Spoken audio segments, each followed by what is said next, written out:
All right, welcome in. Oh, hold on. Bloop. There we go. Welcome in, boys. Let me do a quick mic check. Yep. Mic's working just fine. I was about to say, make sure not get fucked up this No, time. we're good. I ain't doing the session again. So, Fucks up this time, you're so going to jail. I know for the people watching the VODs, you might be wondering what the fuck are you guys talking about. Last time we tried doing this exact stream, for some reason my OBS was not working and didn't want to work, so it ended up fucking me over and going, Lamaxd, your mic isn't working. So we're gonna have to redo the entire thing. We didn't really get that far into the stream anyway before we caught it, which is fine. The only thing is, right? I don't remember where we were at really anyway, so it's fine. I got a little bit of heads up before stream, but it's nothing we can't redo, and it's nothing that will be organic to redo. So it's not that big of a deal. Plus the last time stream didn't even hear me in the first place, so it's nothing new for them. So, boys, hope everybody's excited for some Godbound content. Let's fucking go. We got,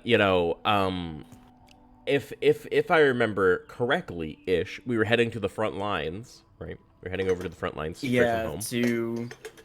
Yes, you're going there to meet up with Martin, kind of get your battle plans in order, then head out, and, flank the enemy, create distraction, and kill their Godbound. Well, I don't think necessarily it was flanking the enemy. It was just going straight there, causing as much chaos as we can until we get there. And then summon Dad and cause fucking mayhem. Well, there is an opposing army there. I'm assuming you're flanking the opposing army to destroy the villages behind them and shit like that. Well, not necessarily. I mean, if you want to fight the main army too. I mean, I have things for that already. So I mean, that's fine by me. I mean, we're going straight from the front lines, straight down the middle. Well, not straight down the middle of them, but we're just going straight to the capital, like shortest path, going beelining it. Okay. You will probably run into the opposing army then. I'm just letting you know. We'll fuck them up, dude. We'll fuck them up. Let me just quickly mute for a second so I don't ASMR the stream. Yes, pouring water ASMR. I see. So no, popping up a can of Coke. Oh. Fair enough. Good shit. Good caffeine. All right. Now that the introductions and all that are out of the way, we get to our adventuring party. You're on Hunt's back, and they're proud noble Hunts. Heading off. Your boys by your side, pride in your chest. You're ready to. You got a taste of victory last time you attacked these guys. This time, you're going for the head. You're taking the prize. Their capital. You're not just the crown jewel. Fuck any political, debate that happens afterwards. No. Well, right now is you're going to war. You're yeah. taking what is yours. You're proving that you've grown and that you've become a much stronger Godbound than when you started. And honestly, with your boys by your side, you could probably take down like a level 20 Godbound. No, I don't think so. I don't. Probably go base level 10. Probably, yeah. We'll have to see. Or otherwise known as a level 5 mortal. Yeah. But yeah, if I remember correctly, we're stopping first off at the front lines. Talk to Martin. Tell him what's going on, and then we're heading straight on out. So correct. So it's about a 2-day journey. So you rest one night and then get to the next day. It feels nostalgic. You're riding these familiar paths once again. It's been a while. It's been like a few months at this point. The ride it's peaceful. You're still within your father's territory, so the ride is peaceful. You might see some pass by some villagers here and there. Something giving you a small wave as you pass. You might even see some ones that you faintly recognize from one of your original quests. Oh. So you say. Giving you a warm smile and a wave. That's in my, it's been a while. And the fact that you don't sleep doesn't help that fact. So I there's don't sleep anymore.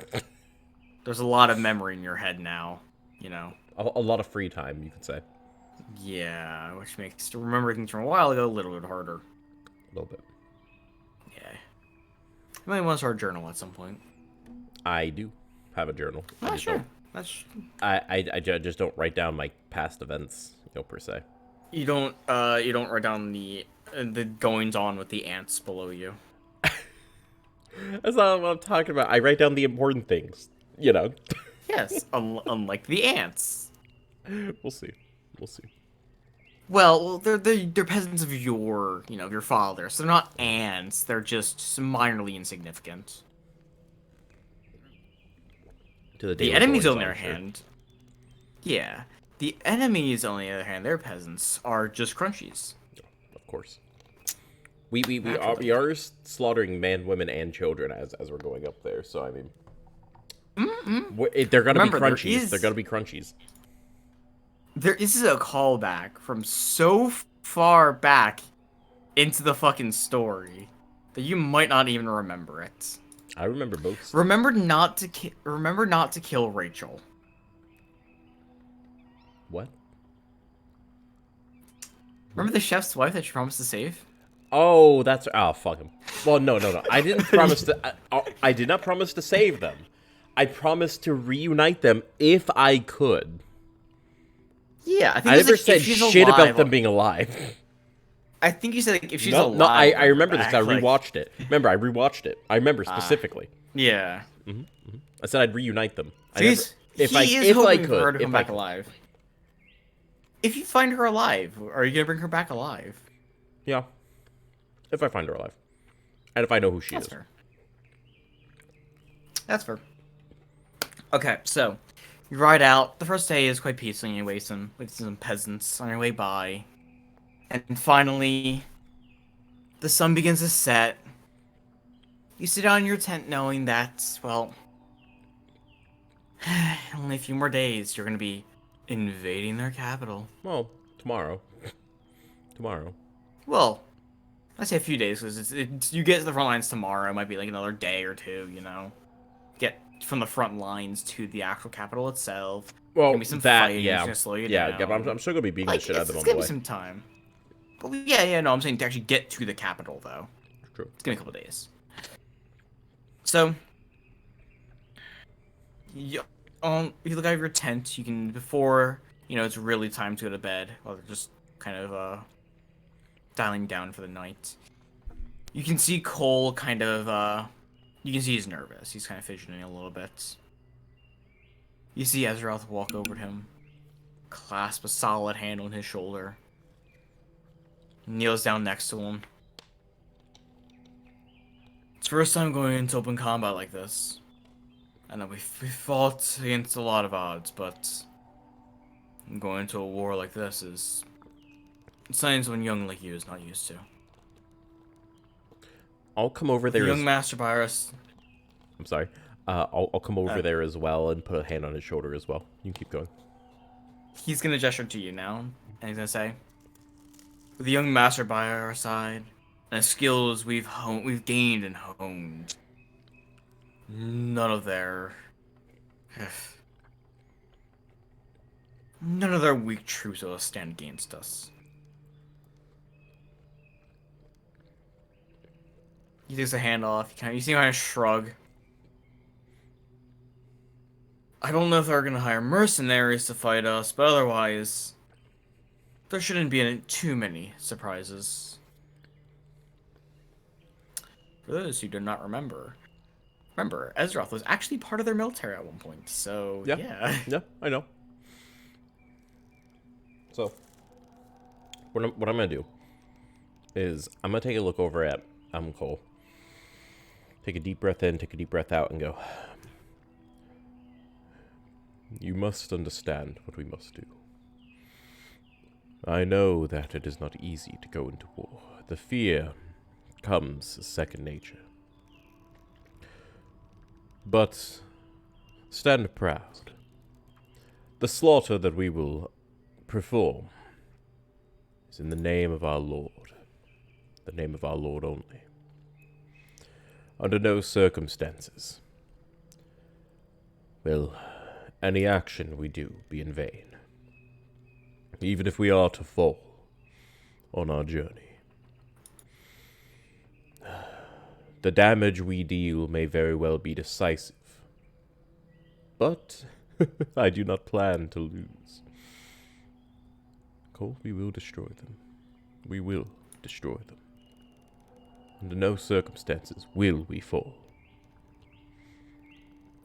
The gods that we will fight, and the erased that may come after us, will challenge us, but we will not falter.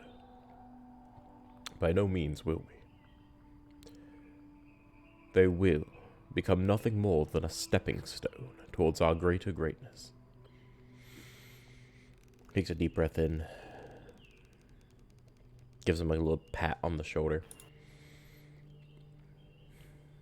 The innocents especially will be hard, but we must show that our nation is not one to be taken lightly. They will purely be sacrifices to minimize the casualties of future wars. They and their lives, men, women, children, doesn't matter, their lives will serve to show the other nations what happens if you dare challenge the theocracy. And when we finally arrive, seeing my father in combat will be a blessing. We shall level that city to any means necessary to achieve our goal. And if it means the slaughter of countless innocents, their lives shall serve to prevent other nations from following in their foolish footsteps, saving their own citizens' lives from meeting the same end. In the end, this is all, Cole, for the greater good. We will prevail. And you mustn't hold back. If you hold back even a single time, they may end up taking advantage. And our lives may be forfeit.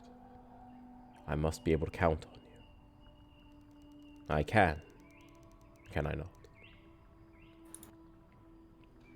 He's gonna kind of hold his fist tightly as he nods. You can count on me.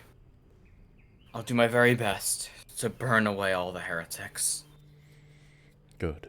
In the name of my father, in the name of your lord, we shall burn them, destroy them, and stand upon the ashes, making a pathway straight to their capital.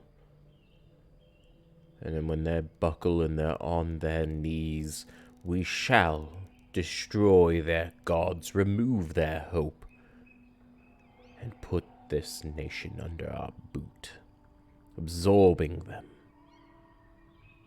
Once it is all ours, the next shall fall. But we won't have to go to as many extreme measures to prove our domination. We've never been to such war before.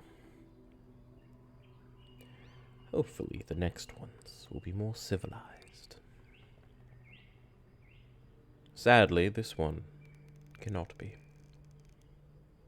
But it's not like their gods will just come prancing out of their capital to meet us on an open battlefield to settle things like men. So, to them we must go.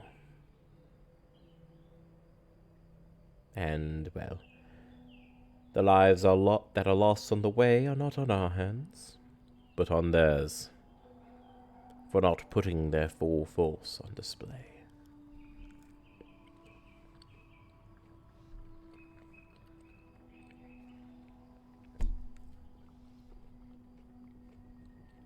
You see Ezroth kind of thinking for a moment. And the ones that do choose to fight us on the front battlefield, we'll tear them apart. They dare raise a hand against us, against our church. That is a sin. And that sin's only punishment can be death. It must be done. He nods. Get some rest. We have a long day ahead of us. We must go see Robin. He will take us to where we need to go. He will point us in the right direction. You see him light up slightly at the name. It's been so long since I've seen him last. I wonder how he's doing. For You what see him I... conjure up a small mode of fire. I'm excited to show him how far I've come. I can't wait to show him as well. Last time he saw us, well, we were but fledglings. And, well, we've gained so much power since. Get some rest, Cole. And, Ezrath, you as well, get some sleep. You both will need it for the adventure ahead. He simply nods. Ezroth nods to you, come plumping down against a tree, polishing his armor and sharpening his weapon, before going into a meditative state and soon after that falling asleep. Whereas Cole simply gets himself in order, lays down, and begins to sleep. Very cool. Very good, very good. So, I'm guessing you go back to your I tent. excuse me, sorry. Pardon Bless me. you. Thank you. So what I think I'm gonna do is I am going to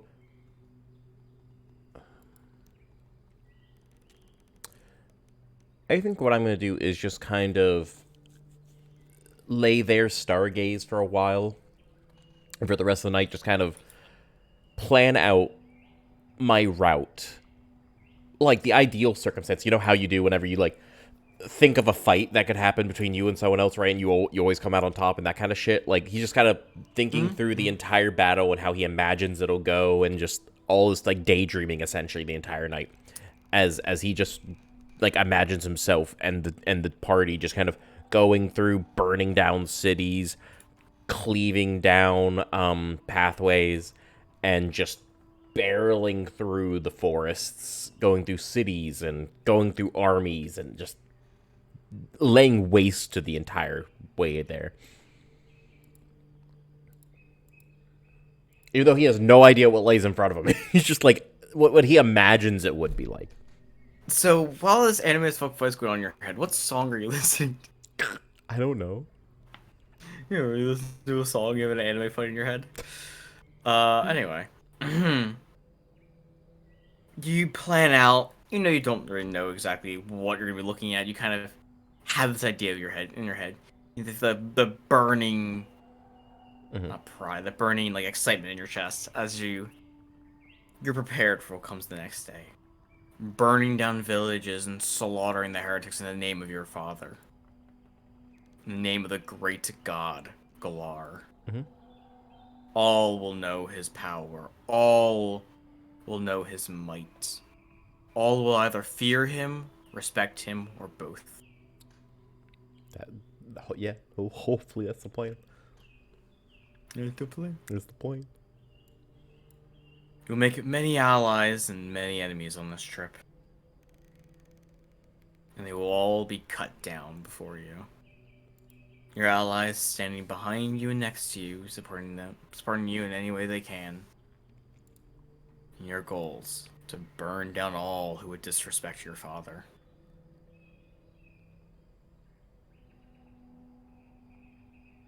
for just a moment when you're looking around, like as you're stargazing, you feel another presence. Just for a moment, you kind of peek over, and you see your predecessor for just a moment before he just vanishes again. When you see him laying down similar to you, just staring up at the sky.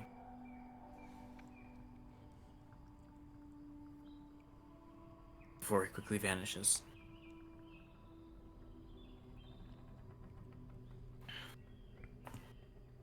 Quickly, the night passes. The stars do look quite beautiful on this night. Have me, roll me an intelligence check for me. An intelligence check. I can do that. Hold on. Mm-hmm. Let me see here. Ah, no. Wow, I cannot roll. Wow, first roll of the session, a 2. Might as well get it out of the way. Get your bad luck out of the way real quick. Yeah, get all the bad luck out of here before it matters. Yeah, yeah. As you do. You feel an inkling in your mind as you try to stare out into the stars.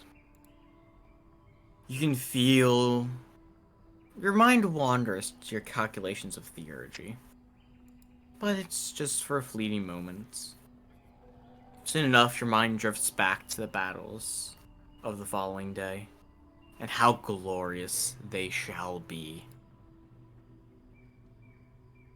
You lay there, mostly motionless, for hours, gazing at the stars. Quickly, that beautiful night sky disappears, leading to an even more beautiful sunrise. The sun shining down on you. I'm assuming you rise from your prone position to get ready to don Yes. your hunces. Yes. I will once I see the sunrise go over the horizon, or at least begin to, I will get up, begin packing stuff up with Chance and Hans, and proceed to get everything put away and whatnot.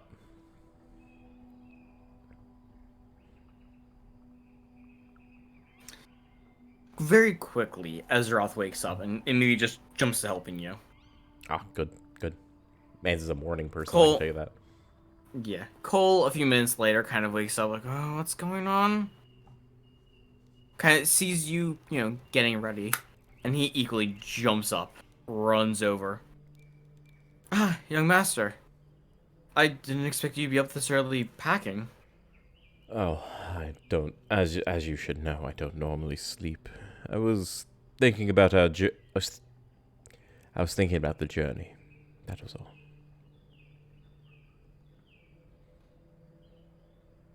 Normally you leave the packing to us, though.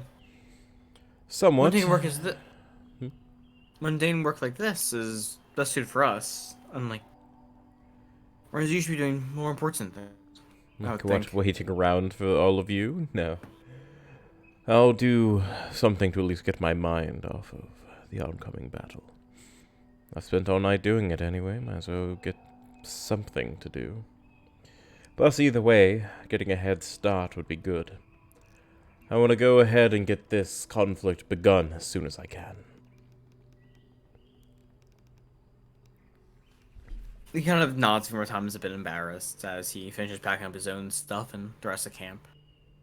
You quickly don your hunces, their wide frames, giving you some comfort, as you have ridden them for quite a long time now. I like to think we don't ride them like legs on the side. We kind of just either ride them side saddle, or we kind of just like sit on them crisscross applesauce or something. That's the only way I can imagine it. If you feel like having your legs be wide out, you're fine. Like, I would assume the Skeletal Boys are probably just like, yeah, whatever, fuck it. Legs out. Well, yeah, but it's like because of how wide they are, it's probably uncomfortable to have your legs that spread. You know what I mean? Yeah, but they're skeletons. They don't give a shit. Yeah, that's fair. Ligaments don't matter as much. So I said specifically them. Yeah. I would say Cole probably is off to one side, and as he's feeling more naturalistic recently, Ezroth's probably in a lotus position, just meditating on the hunchback. Fair enough. I mean, the Hans has stayed pretty stable, I'd say. Yeah, they're fucking made of metal. Yeah, of course they are. Um, the forest is overall very peaceful. The morning dew is still on the grass. The smells of the forest help calm your nerves a little bit and help balance your emotions as you truly prepare yourself for the fights ahead. Definitely not, not let your head get too big and getting over your head.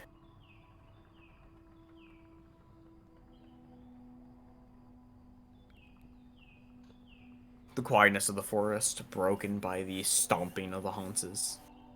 Their wide metal frames, causing the ground to tremor slightly as they bear down the path. Soon enough, I would say in a couple hours, it's probably about like midday or so. You arrive at the ford. You pass by, or let's say about after an hour, you pass by the previous front lines, and I think it's about 2 hours after that to finally reach the new front lines. It's a small camp. You see wooden palisade walls have been set up. It seems it's meant to be broken down and reset up fairly quickly. Not like, oh yeah, like an hour can bust this out, but more like, into a couple hours and set up camp real quick. Basically a mobile forward command base, essentially. Okay, so The guardsmen... So his command base is a little bit back off of the front line, so he has like, a station to relay orders. Okay, that's fine. Yeah, it's basically within these walls will be like the command tent, basic contingent of guards. Like this is the general like. Yeah, it's basically this is your command post essentially. Gotcha. So you get to the gates. The guards on top of the gate immediately recognize who you are. One of them kind of nods and waves at you. You faintly recognize him, you didn't know him by name or anything, but you faintly recognize him from your previous battles at the old fortress. And quickly the doors fly open for you to enter the camp. We'll trot on. Oh, I'm sorry. So you saunter in on Hans's back. Seeing the kind of looks of appreciation and like adoration from the troops as you enter the base. Okay. We will saunter on through, kind of looking around for the main command tent. It's probably easy to see, I would assume. Oh, definitely, yeah. It's in the middle of the camp, and it's bigger than the rest of the tents. Yeah, we'll go ahead and saunter on over there. Park the Hanses in front of it. Get off. I'll go ahead and start heading inside. You get to the main tent. You swing the flaps open, and you're immediately met with arguing. You see the general, Mr. Paladin Man, furiously, with just fire in his eyes, arguing with both logistics managers and advisors alike. You hear him yelling that if you just get reinforcements from home, someone powerful, they can cut through the enemy lines, allowing us to advance before they can reinforce any more than they already have, so we can take their capital in one fell swoop. Instead of waiting around here like a bunch of idiots. You see him kind of look surprised, looks over at you, blinks a few times. Looks back at them. And now we have the final piece of the puzzle. He walks over to you, kind of, I was gonna say, I'll just walk over to him as I was coughing, so. He gives you a nice, hearty pat on the back and kind of gestures you with the other hand. I can personally tell you how powerful he is from last time I seen him fight. With his strength and the army to take land, we'll be able to blitz through their land like it's nothing. Well, Robin, Advisors, I do have to say, Robin's plan here is quite immaculate. I do have to say I thought of it myself when I was considering speaking with Father. Now then, as he kind of leans over the table a little bit as he goes, Robin cannot vouch for my strength. He knows nothing of my level. As he then immediately cracks as if he was trying to be a little serious. And he turns over to Robin, gives him a pat on the shoulder, and goes, Robin, you know nothing of my strength. Robin, when I last saw you, I was nothing more than a fledgling. I have grown exponentially stronger than the last time I was here. Robin, we have much to speak about. We have much to speak about. He puts out a hand, young lad, it's good to see you again. Your energy never ceases to always light a fire in me. He's going to shake his hand, however, he's going to put his other skeletal hand that wasn't skeletal before, kind of over their clasp as he goes, the plan must be developed on here. Let me explain. As he finishes the shake and kind of leans over the table, as he goes, advisors, all of you are off this project. You are all being put on a second one. What to do after the war is complete. For we are in the tail end of the war. The war shall be done within the week's time. As he kind of just looks up and looks at their expressions. You see most of them are, look shocked. One of them might even look appalled, the arrogance. You see the logistics manager, advisor just... He picks up the clipboard and starts writing. He's going to take a deep breath in, look back down at the battle map, as he just kind of puts a finger down at their base camp, where the front line is, and just kind of looks on up towards where the capital is. He just takes a finger and just runs it straight across, straight there. Pushing anything aside in the pathway there as he goes, that is the plan. Now you might be saying, this is reckless. Pathetic even. None of you understand the reach of my power. Now, you might go, arrogance. A mere blank. Can't do anything here. I have defeated gods. Blanks. So far in my journey. I've brokered relations with allied nations bordering us. I've defeated parasite gods. It was my idea. A couple of days ago. As I turn over to Robin. Robin, it was my idea. I spoke with Father of the exact same plan you have spoken of when I arrived. It was a good plan. Smart minds think alike, you see. My plan is, I and my forces alone punch clean through total destruction. A path leading straight to their capital, causing them to be unable to look away.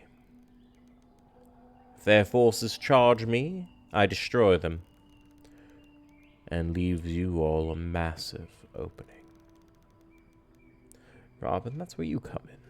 You are to handle any of the remnants that remain. I, however, will be killing every god, every blank, and any divine, blessed mortal on my way there, taking out villages, outposts, defense centers, anything that dare stands in my way. And when I arrive at their capital, as he looks around all the advisors, listen in, all of you. This is where we declare checkmate. When I arrive at their capital, he raises a hand and clenches it quickly. I shall summon Father from home arriving to the battlefield. And his power coupled with mine, we shall defeat their gods in one quick fell swoop. We shall destroy them. And then your jobs all come into play. What to do after. Do you all understand why now this is a golden opportunity for us?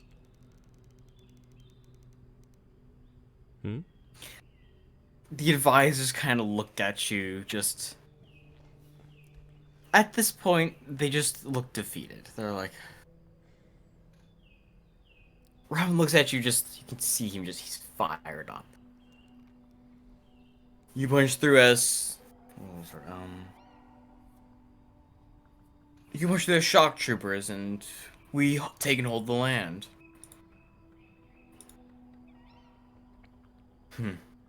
This war will be over by the end of the week. That's what I'm saying. And remember... Now, advisors, please, speak up, speak up. Your objections are... not going to be punished at all. You are, of course, highly renowned advisors.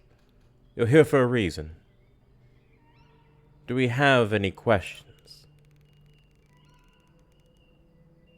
You see one of them just calmly puts his clipboard down before just leaving the tent. Where's he going? Willem looks over, looks back. I think he was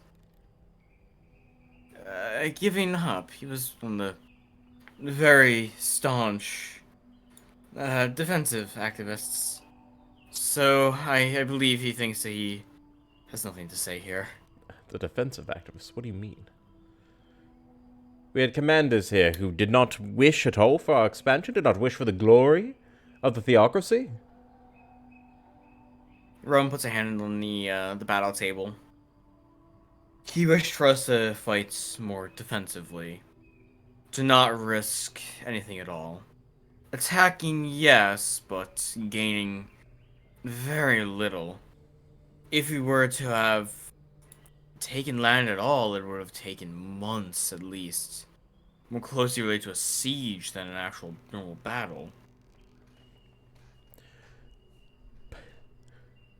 What is this slowness? What was he scared of? Losing men? Losing manpower? We use undead. They can be risen again. What is the problem here? Does he fear a counterattack?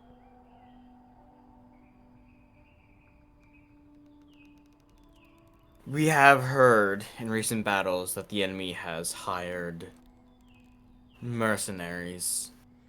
Divine ones at that. Fucking fool. As he turns around and stomps out of the... Well, he doesn't stomp, but he, like, rushes out of the fucking tent. As he looks over at the man and goes, "Advisor!" Oh, the one that left the building? Mm-hmm. Yeah. Or left the tent? Mm-hmm. He turns back around, looks at you, just with a tired look on his face. He walks back. With pace, move at his speed. Yes, young lord? I'm gonna look at him dead in his eyes as I go, "Are you giving up? Just because your views are challenged, are you giving up? Advisor?" He raises his hands.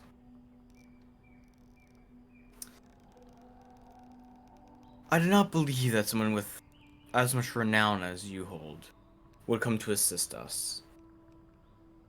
If you believe that you can be the shock trooper to cut through their lines, that you have that power, then the strategy is sound.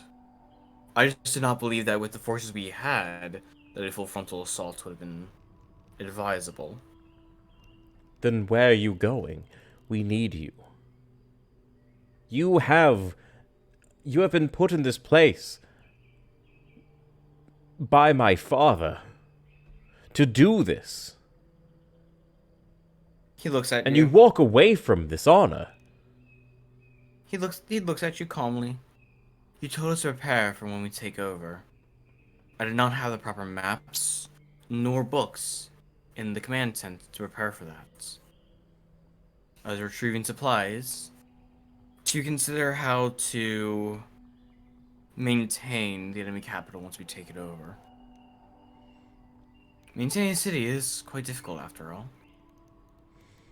I'm going to cross my arms as I look at him and go, then you could at least relay that to the rest of them. Have respect for your colleagues. As he kind of like looks frustrated as he looks at him and goes, if I was anyone with less patience, I would have assumed you were giving up, as they thought you were. I would have killed you on the spot. Have more poise. So he just turns around and walks back into the tent.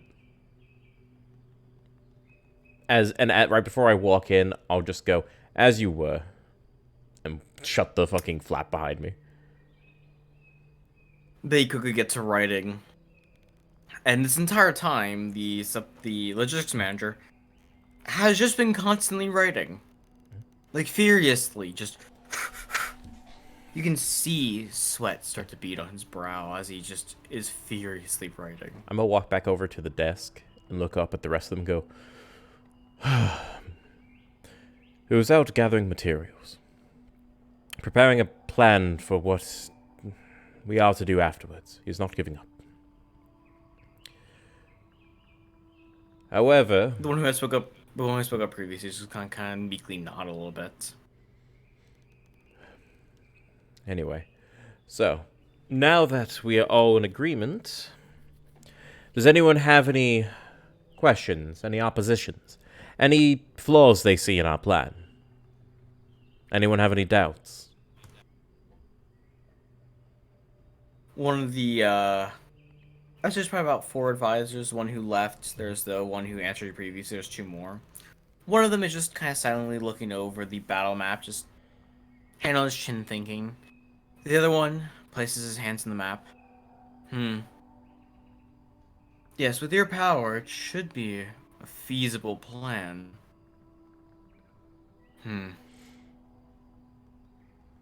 I've heard rumors from some of the scouts as to what kind of mercenaries they hired.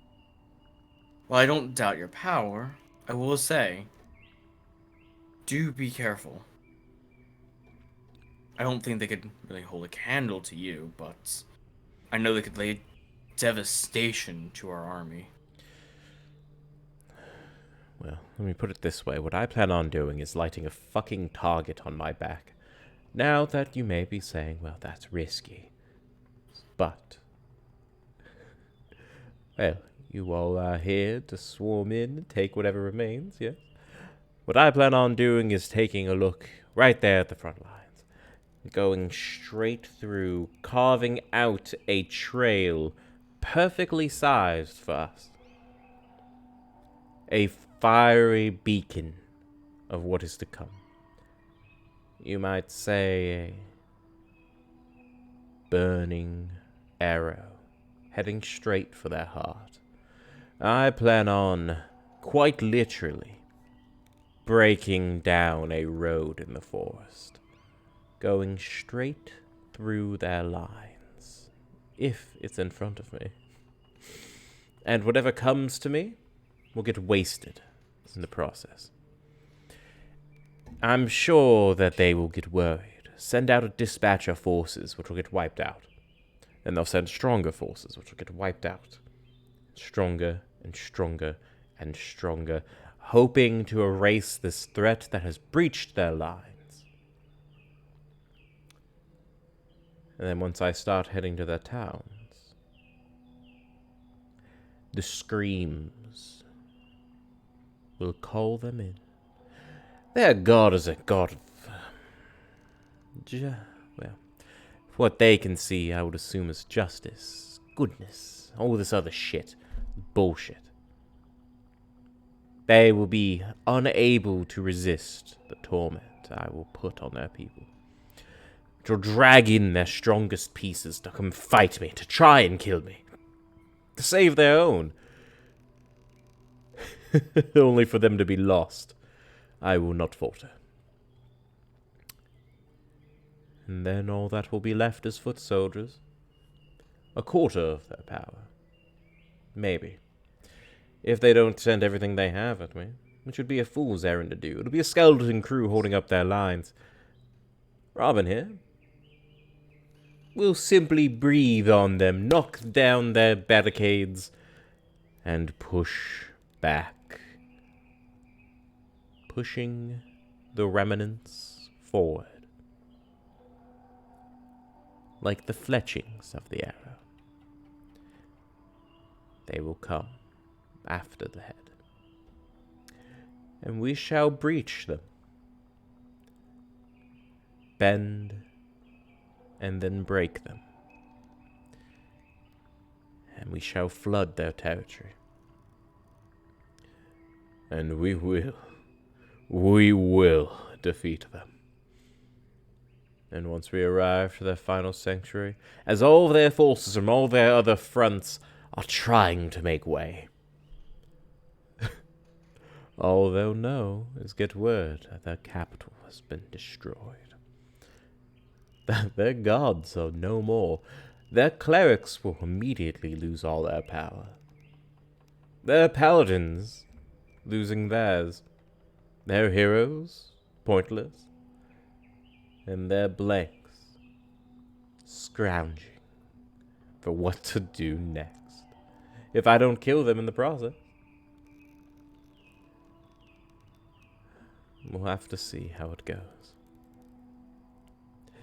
But oh boy, Robin, I hope you're there to see it. See Father destroying them, fighting their gods one-on-one, and I causing mayhem in the streets.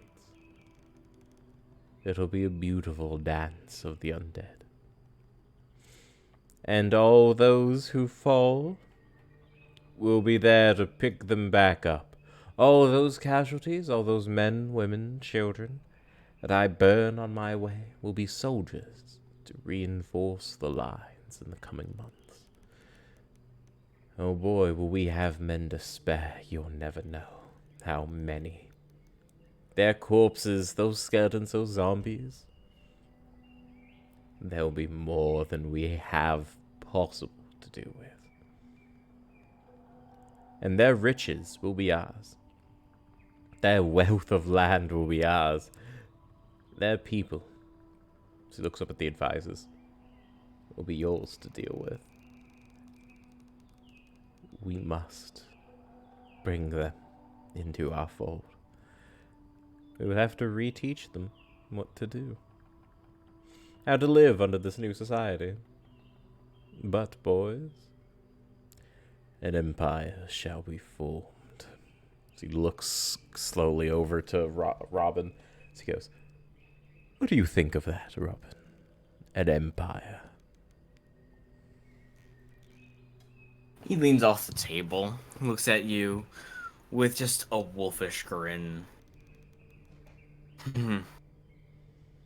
Instead of a god, or instead of just a god, it'll be a god emperor. I think you'd probably be quite proud and quite pleased with these results. Although, you see him rub the back of his head. I have a feeling I'm going to put on more diplomatic missions after this. Well, as lead general, maybe so. See it as a promotion. Don't worry. Yeah. I won't stop requesting you join me on the front lines. As he gives him a small little punch on the shoulder. Hey, I don't think I'd be free of diplomatic duties either. Seeing as you have brokered peace in the past, quite effectively, I will add.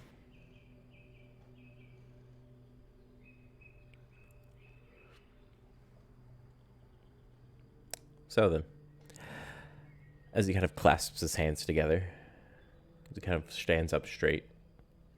We have work to do, don't we? Come, Robin. I have companions for you to meet.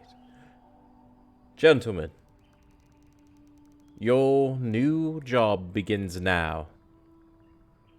You have much to do. Get to it. So, shall You we? can almost see a blood vessel in one of the eyes of the logistics officer. Almost bursts. Like, his eyes looking a little bit bloodshot at this point as he's still furiously writing. Before he slams his clipboard down, a slight bit of blood coming down his nose. And just... he looks up to you. I'll have it done by the morning. Good. We're just falling into a chair. Good. Just... Let's go. You see Robin looks a little concerned as you both walk out. Do you think he's going to be alright? He'll be fine, I'm sure. If he doesn't die, I think he might have gray hair after this.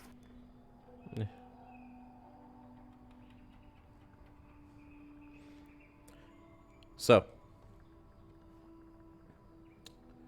what I'm gonna do is I'm gonna walk out there with him, out to the front, which I'm assuming there's Chance, Han, Steve, Cole, and Ezra just kind of all there, kind of waiting by the Hanses. Yeah. Okay. Let's go over to you. Stay. Why don't we collect your companions and go get some tea? It is, he looks up, about midday. Ah, they're all right here. Chance, Hans, Steve, come hither. I'm sure you remember these three. He looks over at Chance and Hans, kind of, his eye is a little glazed. I see they've gotten a bit stronger. Then you see him look over to Cole and Ezroth. He looks Ezroth up and down. Ezroth kind of takes the helmet off. You see him get a little confused. Robin get a little confused. I'll wave over to them to come over. Both of them. Oh, so after they come over, he looks. You see him get a closer look at Azeroth. Say, when did you pick him up? Armor looks familiar, but I don't recognize his face. I'm gonna look over at Ezra and go, do tell, when did we? You see Azeroth a little embarrassed, kind of like I said.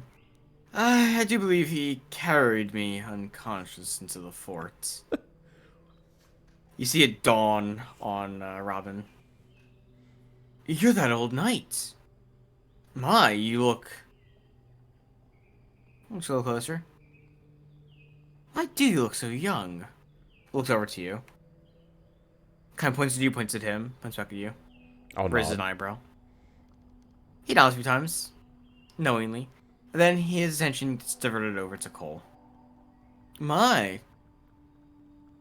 Last time I saw you, you were just a little rookie. Now look how far you've come. A true novice mage. Kind of gives you a cheeky smile. Say maybe in a year or two you'll be an archmage. Capable of leveling entire armies on your own. To which Cole is going to simply raise a hand, kind of touch the amulet on his chest, raise a hand, kind of flex the fingers with the ring on it. Well, I do command a bit of divine power, so even now I think I would be capable of that much. They are quite adept. So then, Ezra, come here. As I kind of slink an arm over onto his shoulder, as I kind of like stand next to him, as I look over at Robin and go, my boy, Ezra here, is not my servant. He's not my subordinate. He's that one's. As I look over at Cole, he has become quite a dutiful servant. Quite a doting father, you might say. Jokes aside.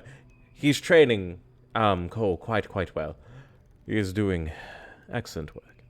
And also, Azeroth here, due to gaining some divine power, as well as some skill of his own, he has gotten quite powerful. He's fought many of the knights back home, as well as fought me quite on an occasion. Don't worry, it was to bust out his limits. And if I had to say myself, if it wasn't for my own blessings, he would be able to defeat me. That is, if he can't already. And Cole here, as he kind of takes his hand off Ezra and holds it out to him, Cole here has become quite an adequate sorcerer. His power in wizardry and sorcery has become immaculate. He governs fire like a true archmage. And that staff we stole from that one encounter has served him quite well. He's truly coming into his own. Honestly, his power does not rival my own, but oh boy, it rivals mine when I was last here. In fact, it outclasses it. Imagine that. Honestly, he could have done everything I did. Now. That's what I did then. If given the chance. That's how strong we've become. I'm still top dog here, Robin. Now, could I fight them both at once? No. Could I fight them individually? Yes. In fact, Cole here can't lay a finger on me, honestly. Even if he tried. I have grown in my capacity for magic that mundane magics cannot affect me in the slightest. But Ezrath here, his sword does him well. Put it that way. Feel free, take a gauge on them yourselves. Maybe go a round or two if you feel as frisky. You can hear him Robin chuckle loudly. Well, I would love to spar with them. I think we best if we wait until after the fighting is concluded. In which time, you see kind of hold a hand to his shin, looks Ezra up and down. Wouldn't mind going a round or two. Although, don't get mad if I go a little too far. You being a little You won't personal. die, but you won't die, but it might hurt a little. That is if you can, Robin. That is if you can. I would wager 20 gold. 20 gold. On Ezrath here. If I had to. I have confidence in him. He's gonna look at him and go, "Say, who's the strongest guard you fought back home?" He's gonna kind of like a deadpan look. Now. He's gonna nod a few times. Ah, him. How well did that go? Guess squints his eyes. You should know. Yes, I have fought him sparred with him on occasion. I doubt even both of us together could defeat him. But I do believe I have fared better against him than you have. Well, that, I think is telling enough.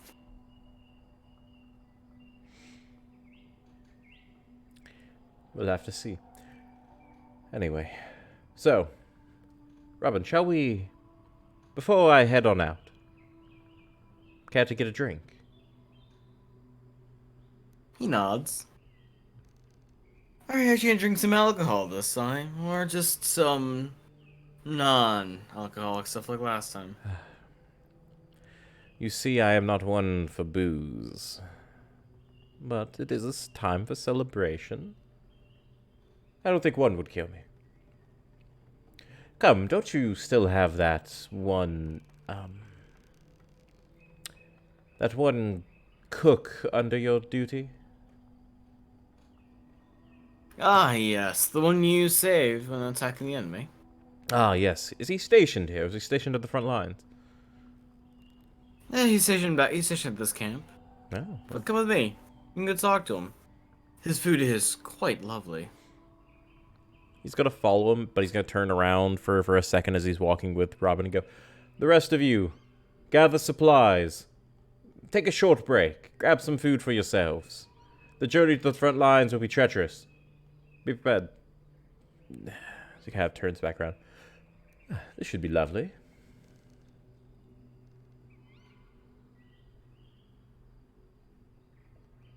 He walks with you. Yes, the food he makes is quite wonderful. It's helped with the morale of the troops quite a lot. Oh, well, I would expect nothing less from a former enemy. It seems like his prowess in the kitchen was not to be underestimated. If I remember, his soup was quite divine, but I wonder where he gets all that skill from. Well, probably from experience, maybe just a hint of natural talent. Well, Say, when all this is said and done, you should probably send him back home, see if his skills grow even more. may chance, that is, if you'll let him go. I don't know if you're quite ready to go back to eating slop and hardtack. I'm training up some other cooks to have along with us. If it might not be as good, but I'm sure one of them will be able to cook up some mean stew. Well, we'll have to see. Come, let's go. As I will continue up to wherever the fuck we gotta go. You walk over, and it's another tent. It's not a full tent. It's basically it's basically like a rectangle sized tent. On three sides it's tent, but on one side it's open. So you'll come up to the tables with a bowl, they get it filled, and they can walk over and sit wherever. Okay. And you see it's rolling like a line. It's very efficient. There's constantly kind of more ingredients, a large pot of soup, manned by the familiar. So soup kitchen style. Okay. Okay. Yes, yes. Gotcha. I'm guessing there's like tankards of like tankards and like barrels like on the side. Yeah. Okay. All right. He's gonna pat one of the barrels. The ale we have here is, it's has some alcohol, but it's not until you can put hair on your chest. You should be quite alright drinking it. Oh well, thanks, Robin. I'm sure it won't get me all liquored up before my journey. Hey, fighting while drunk is a fun time. So you say, but magic casting is intricate work. Imagine bending the weave to your own wishes while trying to walk straight. I'm sure it would go pleasantly. Anyway, let's go over and I'll grab one of the bowls and grab a tankard. You can kind of see him tapping his shin, thinking about it for a moment. Maybe one of these bard folk could do it. Knowing them, they'd probably throw in dancing along with it. Probably. Madmen, the lot of them. He grabs a tankard of his own, filling it up. Guess we'll just stand there in line for a while until it gets to our turn. I think people noticing you in line kind of let you in front of them. Fuck it, whatever, that's fine. I'll take it. They see you and their superior, just like, oh, you can go. No good. I'll go up to the front. Kind of look at the man, kind of hold out the bowl.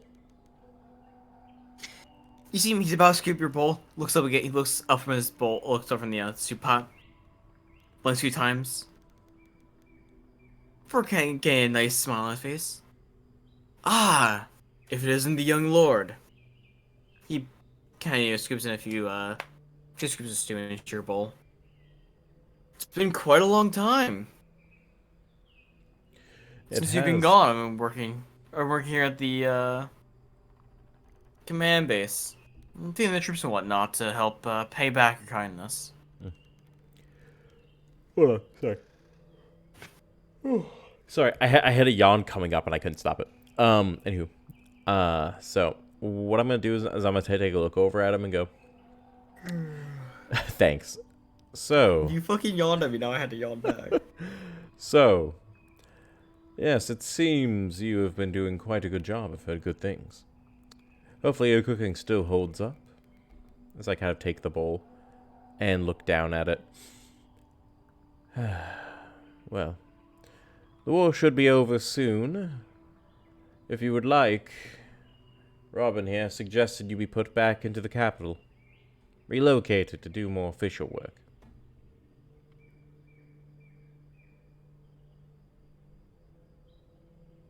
You didn't think about it for a moment. Well, I think I'm gonna place my own back in your capital. It would be quite nice. Your religion fascinates me, and from what I know, your people are quite nice. It'd be a lot better of a time than where it was before. Well, as long as you remain in our laws, you should be fine. So, I hope that everything works out lovingly for you. For all it's worth, I suppose, you've lasted this long without getting yourself killed, so that shows some sort of merit.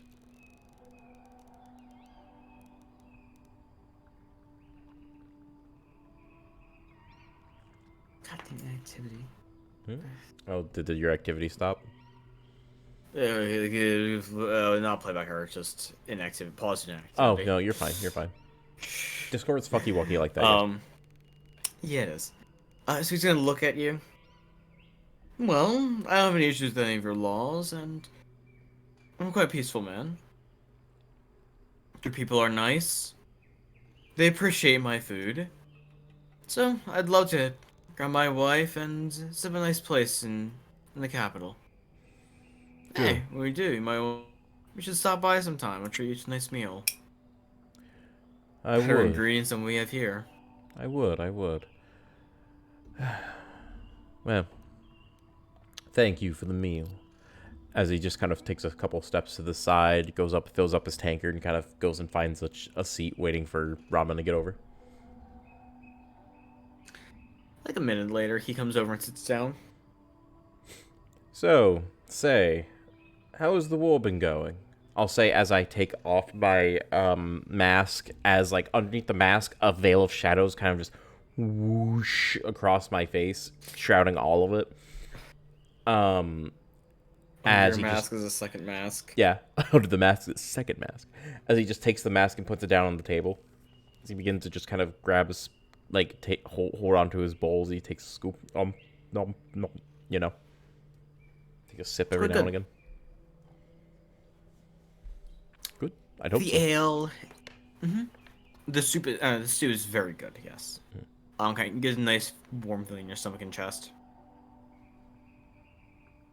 The ale is light, slightly sweet. No real burn to it. You can tell it's very low in alcohol. Your natural divine constitution kind of just helps purify any alcohol that might be in it. Anyway. It's quite good, quite refreshing. You see Robin just consume the stew with vigor. Oh my god.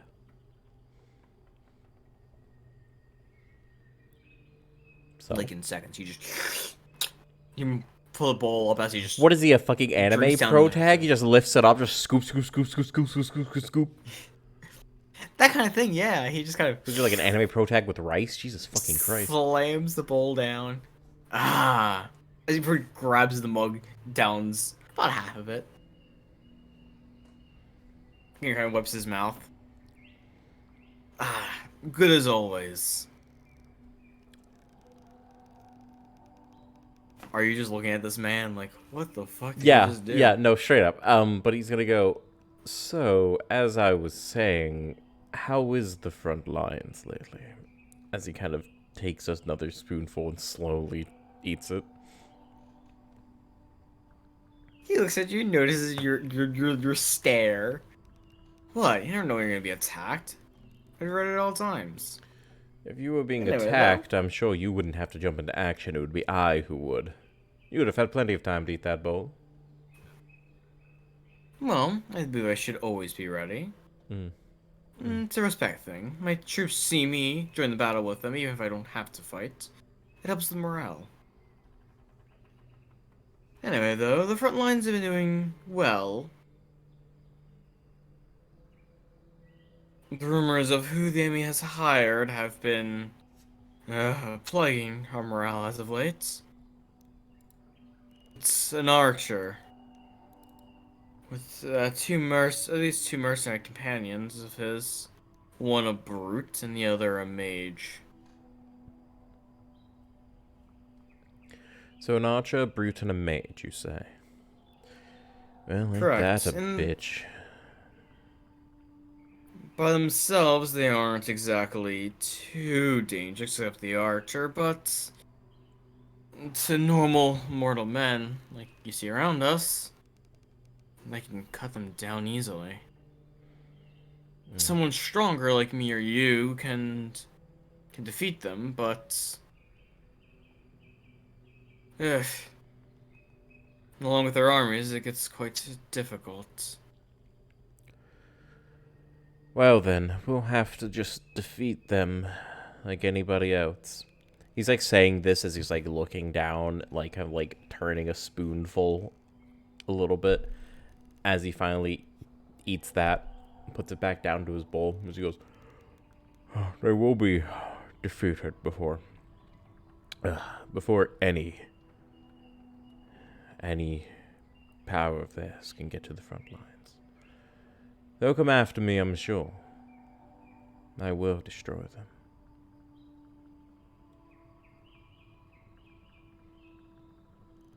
Well, I'm not sure about the brute or the mage, but I'm not entirely sure if you'll be able to kill the archer. Although if you kill the mage and the brute and just hand their armory packing, I don't think the archer would try to pursue. I think he'd probably leave you alone. Rumor is about him, if he thinks his side's losing, he'll just demand some severance pay from them and leave. Well, maybe I could even contract him if I happen to get across him. He shrugs. Yeah, probably. Prepare a pretty divine item for him, and you have quite the capable man on your side. Yeah, we'd have to see. Then again, if he got too close to me, I might just kill him there instead. Go ahead and don't allow myself to be double-crossed, you could say. Yeah, knowing him, I would be surprised if he was ever within a mile of you. Hmm. His skill with the bow is unmatched. Almost as good as his speed. Agile and good with a bow. He'll be troublesome, to be sure. But I guess if we cause enough of a ruckus, he may very well flee. I'll just have to keep an eye out for it. Anyway, he finishes his bowl, kind of leaves the spoon inside of it as he drinks the last of his ale, puts it down, puts the mask back on. I guess preparations should be done around now. Say, Robin, while I'm waiting for them to come get me, why don't I catch you up on the happenstance? Have you heard anything about what has happened since you've been since I've been gone? He thinks about it. Maybe a rumor or two, but you don't exactly get a whole hell of a lot of stories around here. Well, here, as he slides his tankard over, go give us both refills, and I'll tell you the story when you get back. I'll tell you the whole thing. You see him kind of grab a nearby girl that's kind of just walking by. Kind of see him with 2 mugs. Kind of lifts out, please. Nods. Grabs 2 mugs. Yeah, that's why we have some of the flipping around here. Not exactly doing too much of the eating, so. Yeah, fair enough. Now Delegation. tell me. So, where should I begin? Oh, yes. So, when I went back to the capital... story begins there. A little bit into this, Let's a little bit into this. The guy comes back with 3 mugs, one for himself, one for each of you. He gives each of you your mugs. As he kind of just starts sipping his mug as he listens to the story as well. That's fine. I'm not going to pay him any heed. As I recount the entire tale of what has happened from when I left at the camp to now. Everything. Not leaving out a single scrap. Like, as much as I can remember. So it's like, it is my remembrance of it. So it's not exact. But it's not, like that far off. If you know what I mean. Yeah, it's pretty close to the truth. Yeah, it's like 75%, like completely correct. The rest of it is like there might have been a little bit of embellishing here and there because I don't remember everything. There might be a little bit of Do I ever make you roll You can. I'd be happy to. That's fine. Nah, I'm not gonna be an asshole here. You regale your tale, and it draws in a crowd around you as you retell your stories of power and glory, of how you become so much more powerful, of how you met the Black Dragon, the one who consumes, how you reinforced his chains and promised to end his life, how you met the Beast Queen there and formed a bond between the two empires, or two basically theocracies. Mm-hmm. How you forged relations with the goddess of protection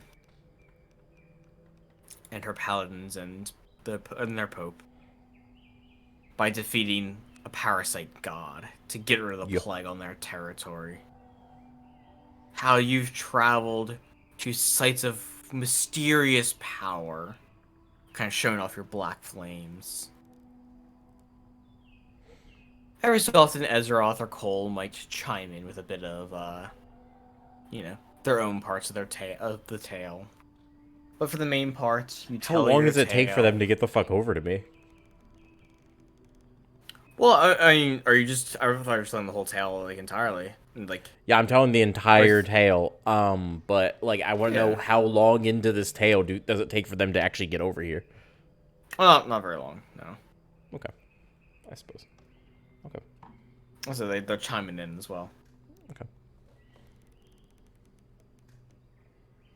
I guess when they show up, I would probably be like, "Oh, come, tell them about that one, blah blah blah blah blah blah blah," and what you thought about it as I basically pull them into the whole story.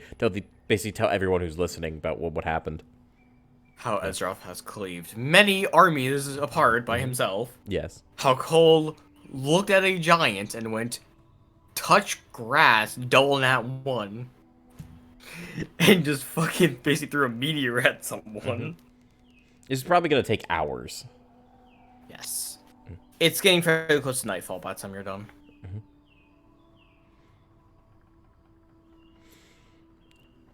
You finish your tale, and fire's been lit nearby. So you're telling the story by camp camp lights, as you just have a decent portion of the camp just around you. I guess. Of course, not like the wall guards or anything like that, but just in the meandering troops are just kind of listening into the tales. I guess this is how I'll finish it off. I'll be like, and then I arrived back here, and for everyone who wasn't there, I'll quickly then explain what happened when I was inside the encampment and tell them that story about, what our plan was, what our plan is, because it doesn't fucking matter. Because it's going to be done in a week anyway.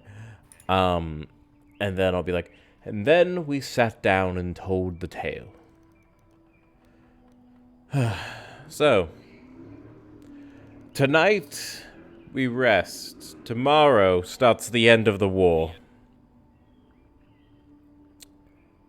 So, Robin, what do you think of my little story? The adventure so far?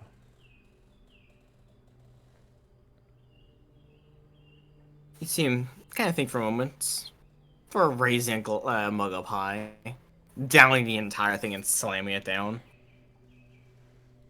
I can't wait for it to be published in a good book. Or a screenplay. Kind of thinks to himself a little bit. But overall, he clasps a hand on your shoulder. I can't wait to hear what comes next. Well, we'll have to see now, won't we? I guess you'll hear you specifically will get the full report after the whole scene is complete from any remaining generals that are at the front lines. Well, hopefully you'll be there to see it yourself. First in action, may chance. That is, if you could make it to the front lines by the time we get there, or before we're finished. He looks around at all the soldiers. And I hope all of you get a chance to fight alongside of us.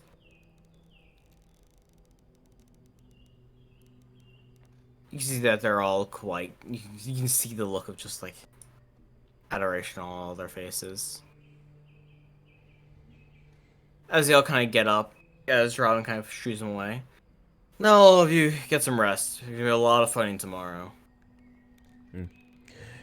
Quite. Let's do so. Cool, Ezra. Go ahead and go procure some lodging. I'll be over there shortly. I'll finish up here and meet back up with you. He nods before walking off to go find someone who knows. Before he can stop by Robin, he points out a tent to him. Those tents over there aren't being used. Well, good to know. Good to know. Well, Robin, I'm sorry for taking up so much of your time. I'm sure you had quite a busy schedule today. Yeah, helped out morale of the encampment. Yeah, your stores are quite good. Although I know they're probably embellished here and there. But knowing you, they're for the most part true. I try not to embellish them the best I can. I say them as I remember. Now, if my memory serves correct, then the story is correct.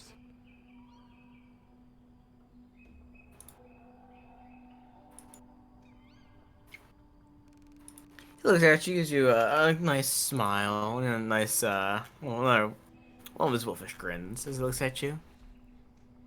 Well, if your memory holds out. Well, I live here nonetheless- today, so... Nonetheless, I know your stories are at least, somewhat true. I know you'll have the power to easily destroy the opposing armies. I look forward to it. Yeah, I should probably get some rest. I may not need to sleep myself, but my men do. And well, let's just say, after 2 bowls and few tankards, I myself could use a bit of a lay down. This chair's getting uncomfortable. Get some rest. Pass on the shoulder. Let's talk to you in the morning. Before he walks off to his own tent. I'll walk back over to ours.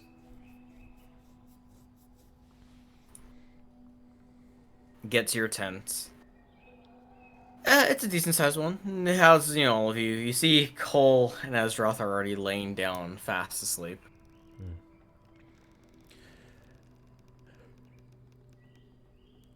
Hold on, as I go sit down on one of my on the open cot, as I will go ahead and you know what? I will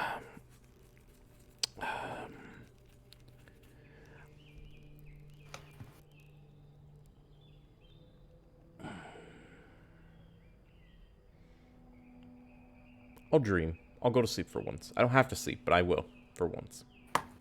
I'll actually go to bed. Sleep? Yeah, I'll choose to sleep tonight. Okay. Trying to do anything specific, or just No, just get some actual rest. I may not need to sleep, but sleep is nice. So he doesn't want all this free time, Yeah, get some rest up before your big battle, big day ahead of you. Your dreams wander from here and there. Nothing too notable.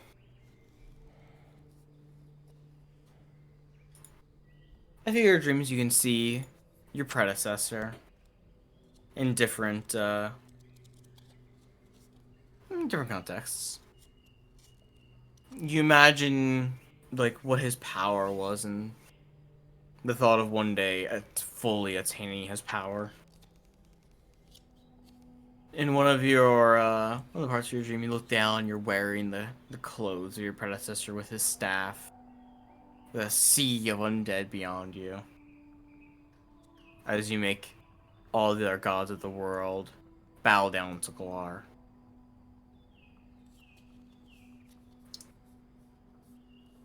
But soon enough, day arrives, and you wake up. You can see the sun through the tent. And you're well rested, you're good and prepared for the day. Good. I'm assuming I don't wake up first. No,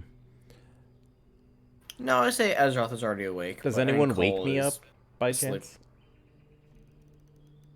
Or do I No, just you wake up see naturally? Ezroth just kind of... Yeah, you wake up naturally. You see Ezroth kind of getting his stuff in order. Okay. I'll just kind of rouse. I kind of slump on over, give a little bit of a yawn, stretch a little bit. Just kind of get on up, walk over to Cole as I just kind of give him a little shake on the shoulder. Cole, go wake up. He kind of shakes and wakes up. Yeah, yes? I'm awake. Come on, we have a battle to get to. He nods down so before getting up.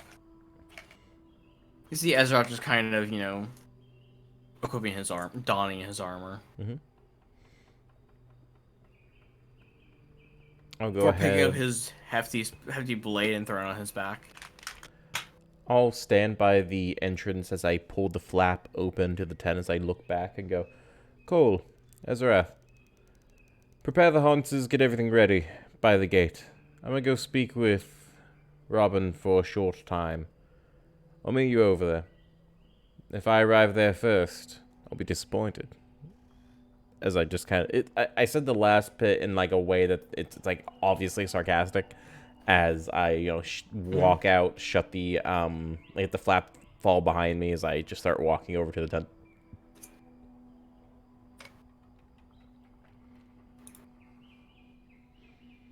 Let me just,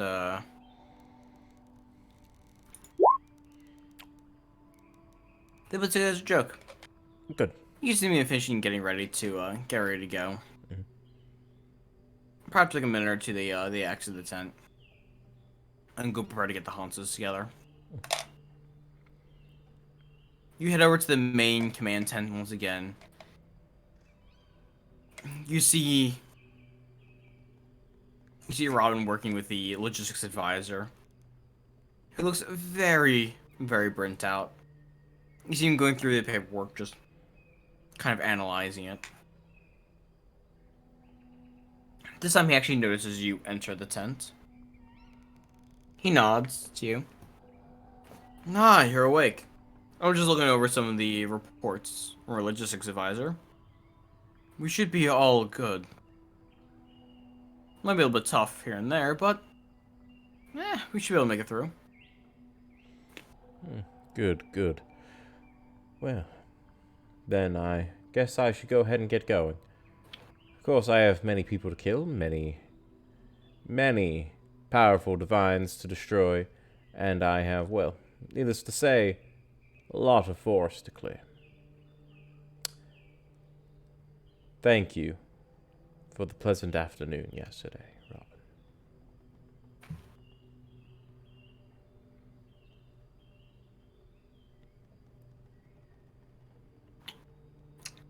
He kind of nods to you. Reaches out one last hand. Thank you for telling such wonderful stories. And thank you for finally being the spear that'll break through their lines and break their morale so we can finally claim our prize. I'll take his hand, shake it, place my other hand on top of the handshake as I go, I was born for this. I was born to destroy on my father's behalf. This is to be expected. Thank you for being such a dutiful teacher. You've taught me how to be a leader, Robin. As I kind of let go, give him a pat on the shoulder, let go of the handshake as I just kind of walk out. he walks back to working on his on the reports and the plans. You walk out to your men, already on Han's back, one free for you. Hop up on it. Onwards. Let's go. As I flick the reins, let's go. The large gates swing open. You can feel the excitement build in your heart as you ride out.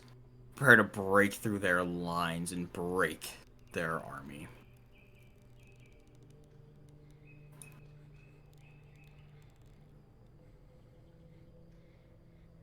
Let's go. So how long is it going to take for me to actually get to the front lines? I would assume it's got to be like less than a day, right? Yeah, that's about half a day. Okay. You get to basically it's a barren field, been treaded on many of times. You see some old reinforcements here and there, like makeshift barricades and stuff like that. Arrows sticking out of the ground. What do you do? So, okay, I'm sorry. Can you re-describe that a little bit? I'm trying to get a good mental image. I just want to be 100% on it. Mm-hmm. At this point, you're where like they've been battling it out for the most part. So you see just basically a barren field. Any kind of natural foliage that used to be here is just gone at this point. And trampled. Now just replaced, yeah, trampled and muddy. You see arrows sticking out of the ground, some old makeshift fortifications like wood barricades and stuff like that, just splintered. One or two still standing. For the most part, it's just a barren landscape. Across from you,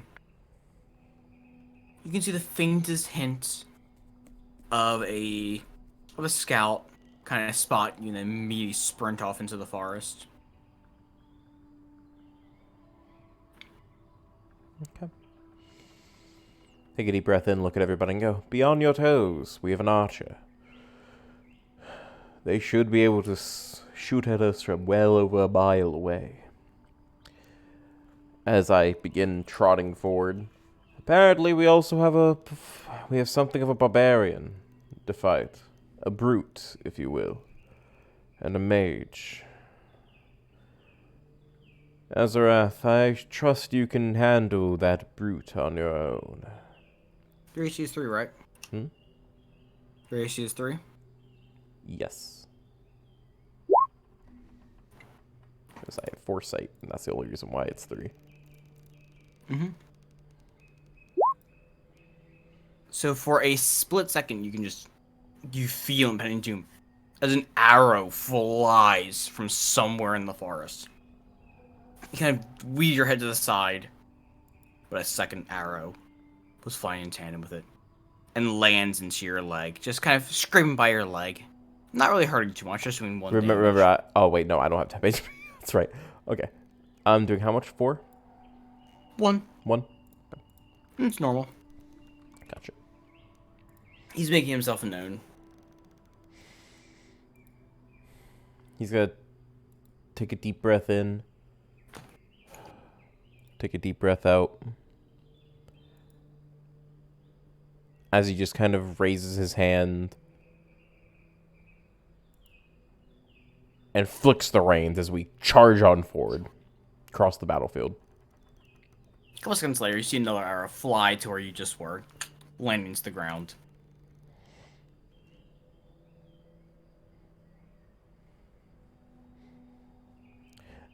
I am going to be actively taking essentially the dodge action, if that makes sense. Bobbing, basically taking the haunches, zigzagging a little bit, looking on up, focusing on my future sight, trying my best to dodge any incoming strikes, maybe bringing up a small bubble shield to block them, here and there, shit like that, Basically, just for the case that when they don't hit me, Where does it look like they're coming from, by the way? Just somewhere within the forest. But now you see they're not actually, no more are coming is the thing. Could you roll me? Roll me what? Hmm. Roll me intelligence with advantage. Let me see here. That's a success. Oh, nat 20 It's not success. 20. Can't roll better than that. So you can guess that through probably some through magical means, when the skirmisher ran away, your position got reported, and he just fired a shot where you were. Without actually moved, he can't really keep firing at you. I see. Okay. I'm going to take a look at everybody and go, as long as we keep on moving, that arrow fire should diminish. Keep moving. So he kind of straightens out quite a bit and just kind of like hauls ass across the battlefield. You kind of just, you move around the field. It's nothing really too, occasionally you might see an arrow just land somewhere in your general vicinity, but none really come close to you.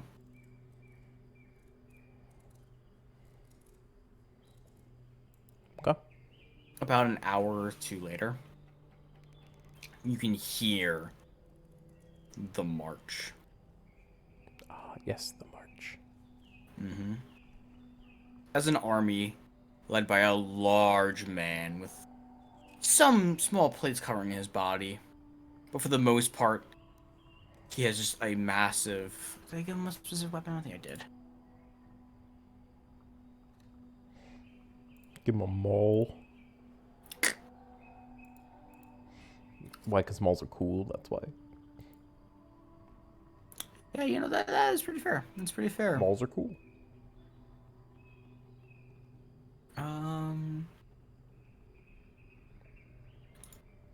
No, I think I gave him anything specific.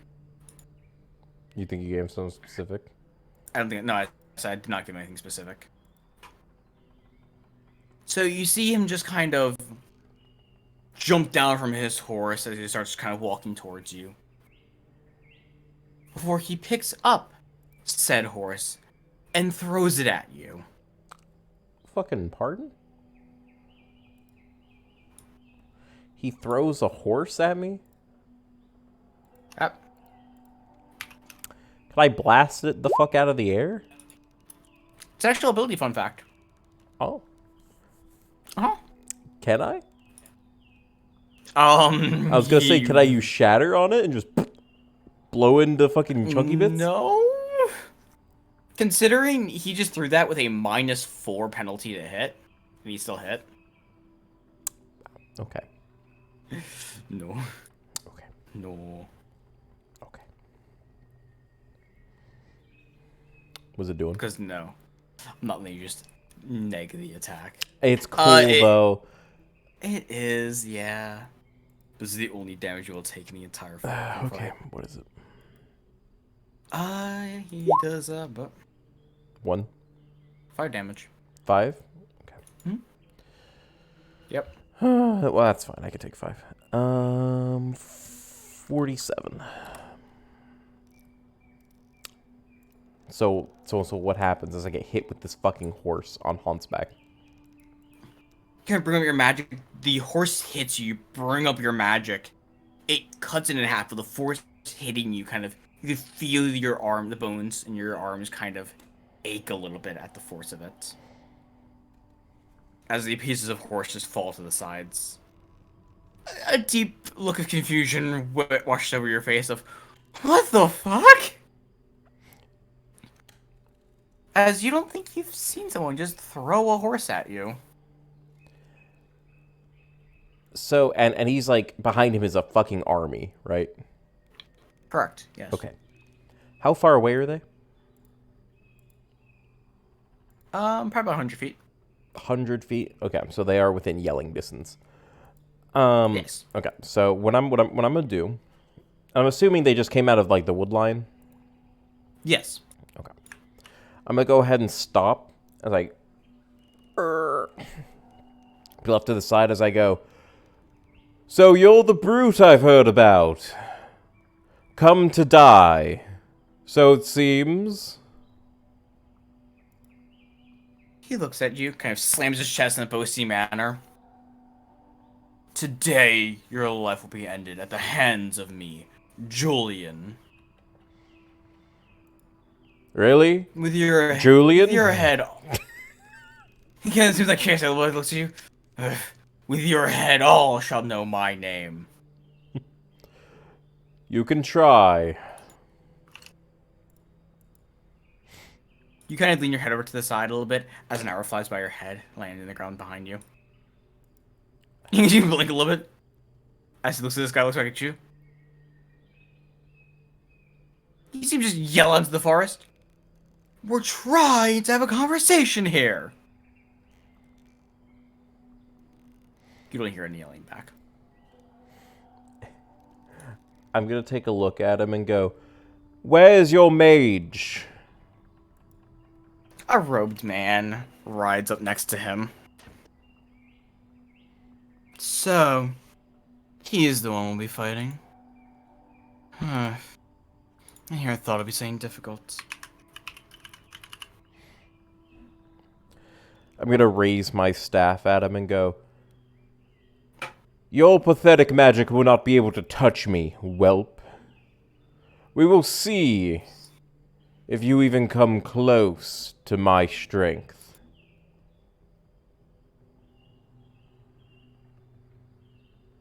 You see his eye kind of twitch a little bit as he raises a hand. You hear him mutter a small incantation as a group of guards appear with him. Does he have the fucking war word? Command. Oh, command. He has a command word. Isn't that in lexicon? No. War is. Command isn't. Word is command isn't. Ah, I see. Yeah. I see. Okay. I see. Okay. So they just kind of materialize around him? Yes. They're equally in their robes and stuff like that. But you see them quickly disperse into the horde of other units. I look back at him and go, "Why don't we settle this like men? You, brute, why don't you face my knight? And mage, why don't you fight me on equal terms? That is, if either of you are man enough to accept my challenge. Spare your men's lives." You see him nod a few times. Julian steps forward. "Alright. I'll take you on your challenge." I'm gonna look over You see at... the mage. The mage raises an eyebrow. He raises his hands. "I'll abstain for now. We'll see how this fight goes." We'll see. Azarath, kick his ass. Ezra hops down from his horse and walks over, drawing the massive blade. I'm gonna raise my hand and go, "Wait. Why don't we make this more official?" As I twist my hand, as I wave my staff around, as I create a 20-foot by 20-foot fucking arena right there. Builder of mountain peaks. God, I almost wish you had the fucking city word to just raise a structure there. Quite literally, the dirt flies to either side as it reveals stone, as it just lifts up, cuts itself, and rearranges into an arena. I'm gonna do like straight up Cell Games looking ass arena, like little pillars on the corners and everything. So, both of them step up to the plates. Azeroth hefting his massive blade, and Julian lifting his arm, lifting his fists, ready to fight. You see both of them kind of walk to the middle, both give a small bow. Julian looks at him. A man of the true martial path. It's been a while since I've seen someone who's actually used a strife like you. Ezra just kind of looks to him. Enough talk. Let your fists do the talking. I have if Ezroth just rolled Dex real quick. Let's go. Ezroth goes first. You know what? Just to signal the bout, I will shoot a fucking firebolt into the air. Just pew! Go. Let's make sure his HP is full real quick. And then be 11. 10 HP, not 10. Because 10 from the thing and extra 1 from the Man, dawn. I swear to God, if Azeroth fails this, I'm going to be very, very upset with him. I mean, that's fair. Yeah. Yeah. I was expecting you to, have the entire team fighting this one man. And now he's fighting solo. Yeah. Azeroth's got this. This is Ezrealth we are talking about. He's got so, this. I mean... He rolls max constantly, and he can use his Frey dice on, like, everybody, I believe. So he's good. He's good. Like, I mean, yeah. He's going to whoop ass. Give me 1 second to grab a bit of rival real quick. Okay. And can you go ahead and start the battle music, please? I'm getting set up first, that's all. Poggers, no problem.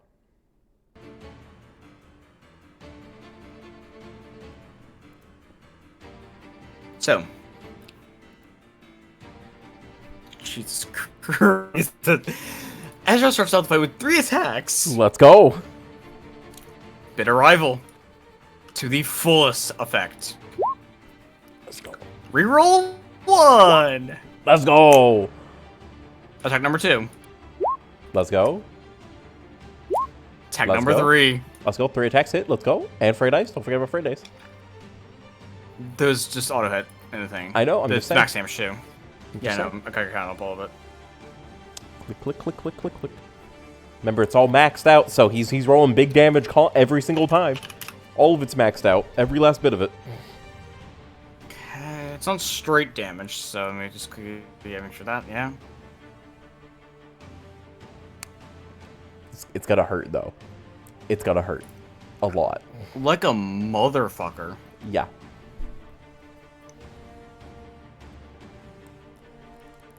Plus, this man has Shadow of Moil and everything.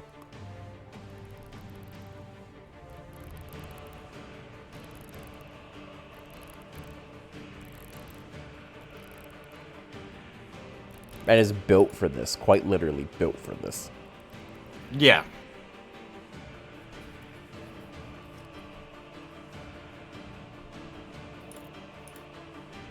Christ, this is so much damage. 27 damage. Non-straight. 27 damage non-straight. Yep. Whoo, fuck, man. Okay. That hit, You see that him hurts. just clear the distance instantly. Slashes him through the stomach, stabs him, draws the sword out, and pummel strikes him in the chin, knocking his head up.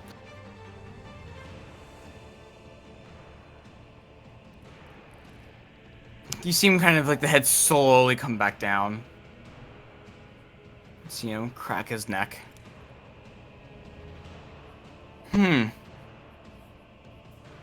Was that supposed to hurt? Look like it. It looked like it.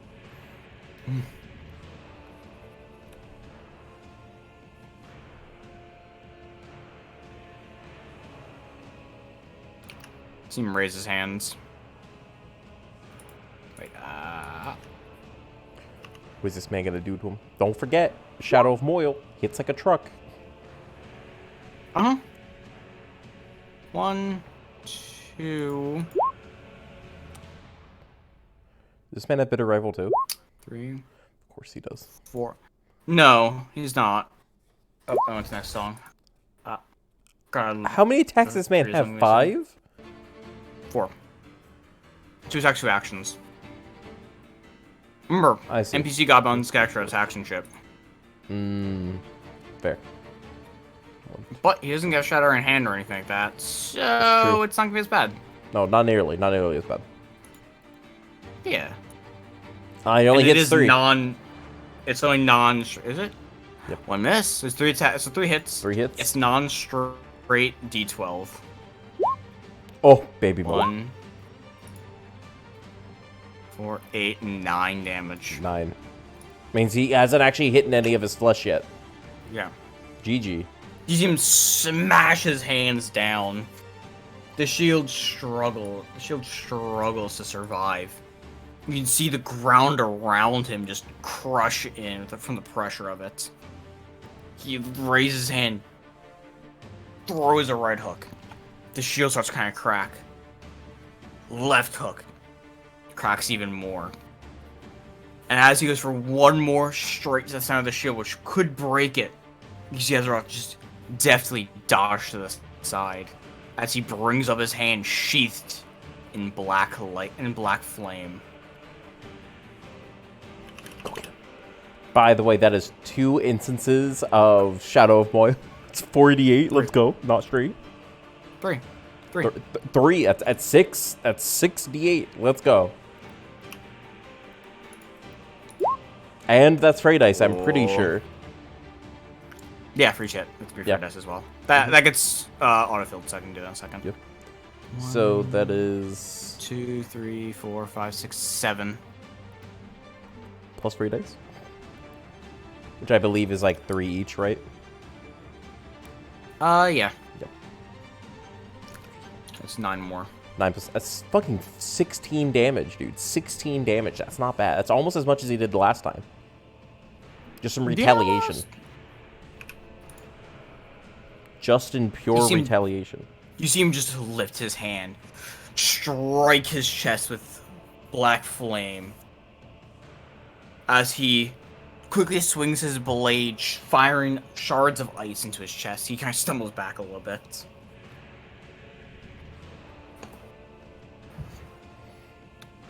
Is this man bloodied? I would hope so. Not yet. Not yet. Wow. Okay. Close, not yet though. Close, okay. Let me just check one thing, because I was just checking what this is, because I just read the numbers are on it. Okay, so on Ezra's turn now.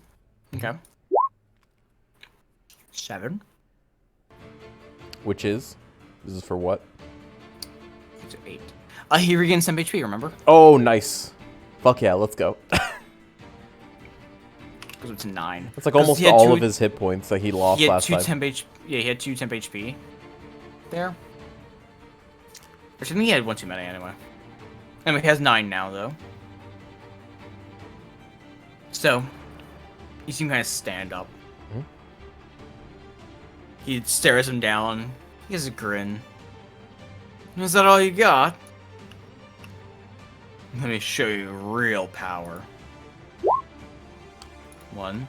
1, 2, Alright. 3. 3 hits. Let's go. 3 hits. That's another 27 damage, right? Mm-hmm. Or was it 23? I'm pretty sure it was 27. I think it's 27. No. If I remember correctly, it was 27. 27 damage. Ain't too bad. Mans has already done, like, fucking, like, 75 damage to his ass. He's got to be close now. Like, somewhat. He's just into bloodied. Just into blood. Oh my god. Man, it's like 150 hit points. Yeah. Yeah. Yeah, 120. Oh, wow, okay. Whew.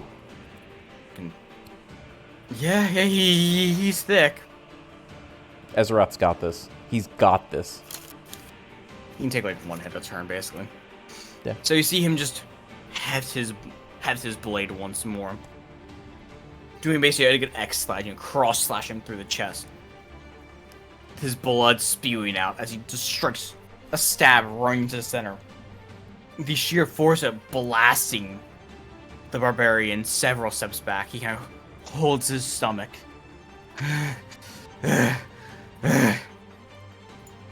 Not bad at all. You see him stand. But I'm afraid that's where this ends. You see him stand, he kind of rolls his shoulders.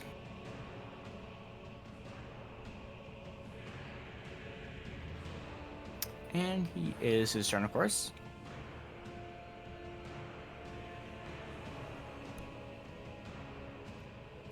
As he uses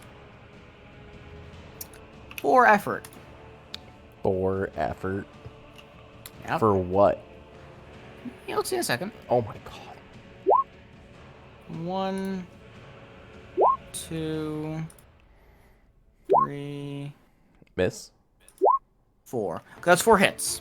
Okay. Which I just said. That's 4 4 hits. What? But he missed one. Unerring blade, you hit on anything but a nat 1. And do Oh. maximum damage. Oh boy, okay. 16 damage. He's alive. He's fine. He's alive. It hurts, but he's alive.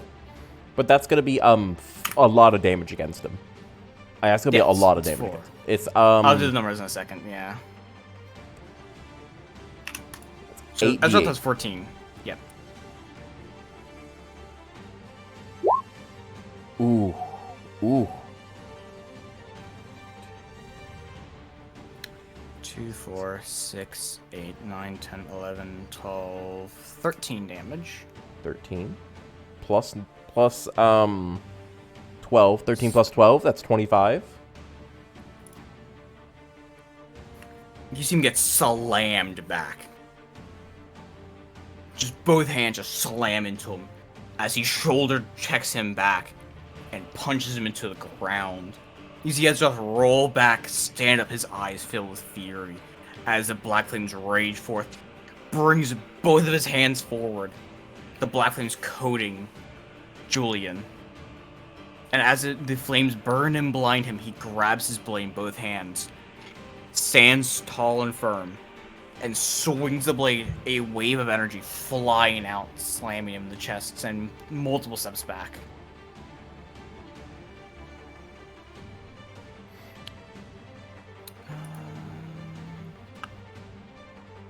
Finish him.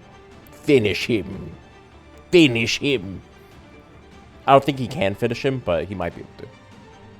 Might be able to. So, next is Ezra's turn.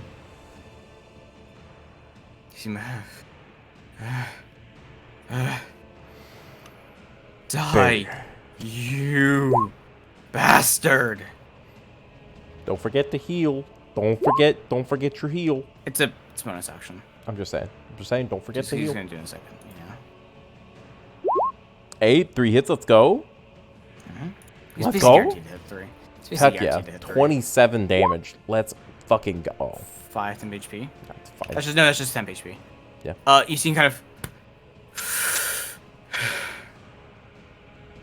as he regenerates some of his HP. You see the shield kind of recharge around him.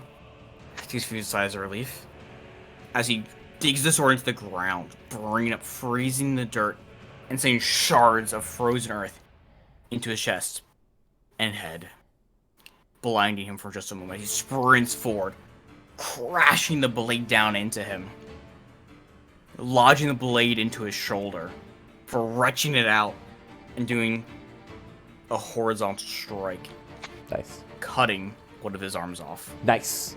Let's go. Doing 27 damage. He has 25 health left. Whew. This man's gonna attack Azeroth, and if Azeroth doesn't die, like if he doesn't go on the Azeroth does 27 damage, and he has 25 health left. So it's his turn now. yeah, like I said, if this man doesn't kill Azeroth, Azeroth's gonna kill him. I don't think you understood what I just said. Azeroth just did 27 damage. Yeah. And he has 25 health. Yeah. Azeroth did more damage than he has HP. Yeah. So it's his turn now. Yeah. Remember when dying? I mean, that thing that makes you had to kill him with divine power? Yep. Hello again. Well, you do know that your boy here has a divine sword, right? Doesn't count. No. Why wouldn't it count? Man's has has to be a gift. We'll It get to that in a is. minute. Doesn't count. No, it's his Wizard's Wrath. His Frey Dice would be a divine power. No, it has to. be an actual, like, gift attack. We'll get to that in a second. He doesn't have any attacks right now anyway. We'll get to that in a second. Don't worry, I have planned for this. We'll see. It's fine. We'll see. Think he has any... Yeah, okay.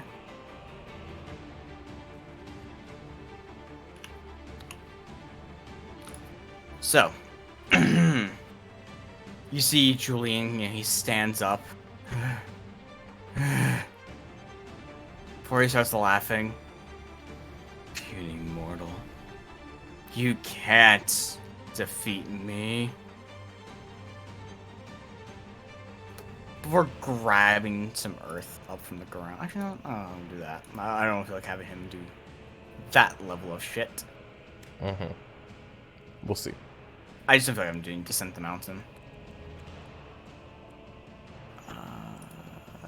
Okay, is there anything else you can really use here? What's he doing? What's he doing, James? What's he doing? He's just gonna attack. Okay. He's just gonna attack. Imagine if he misses all of them. Funny Does he get less attacks because he only has one arm? You know what? Sure. I'm going to attack since I have 4. Okay. Can't punch with both The hands. Baby damage! 2 damage! Baby boy still does 2d8. It's like still does 4d8. Plus 6. Yes, but the attacks fall on deaf ears as they strike him. You see him rush forward one hand, kind of grabs onto the shield, it starts to crack slightly as he slams his hand down onto it. Or slams his fist down on it. Mm-hmm. The shield... It quakes. But it doesn't break. You see the flames grip on to Julian, but they don't. They can't quite end him. Even his ice, he brings his hand forward and fires some icicles at him. They stab through his stomach and chest. You see him kind of take a step back. For lurching back forward, prepare to strike again. You see... you see Ezra think for a moment. Before he sheaths his blade. Simply walking up to Julian. Julian looks arrogant. See? Now don't you realize that there's no way for you to kill me? You see Azeroth with a wide grin, his hand coated in divine energy as he uses divine wrath. Let's go! And just Let's go. sticks his hand into his chest, freezing him solid. And that'll be,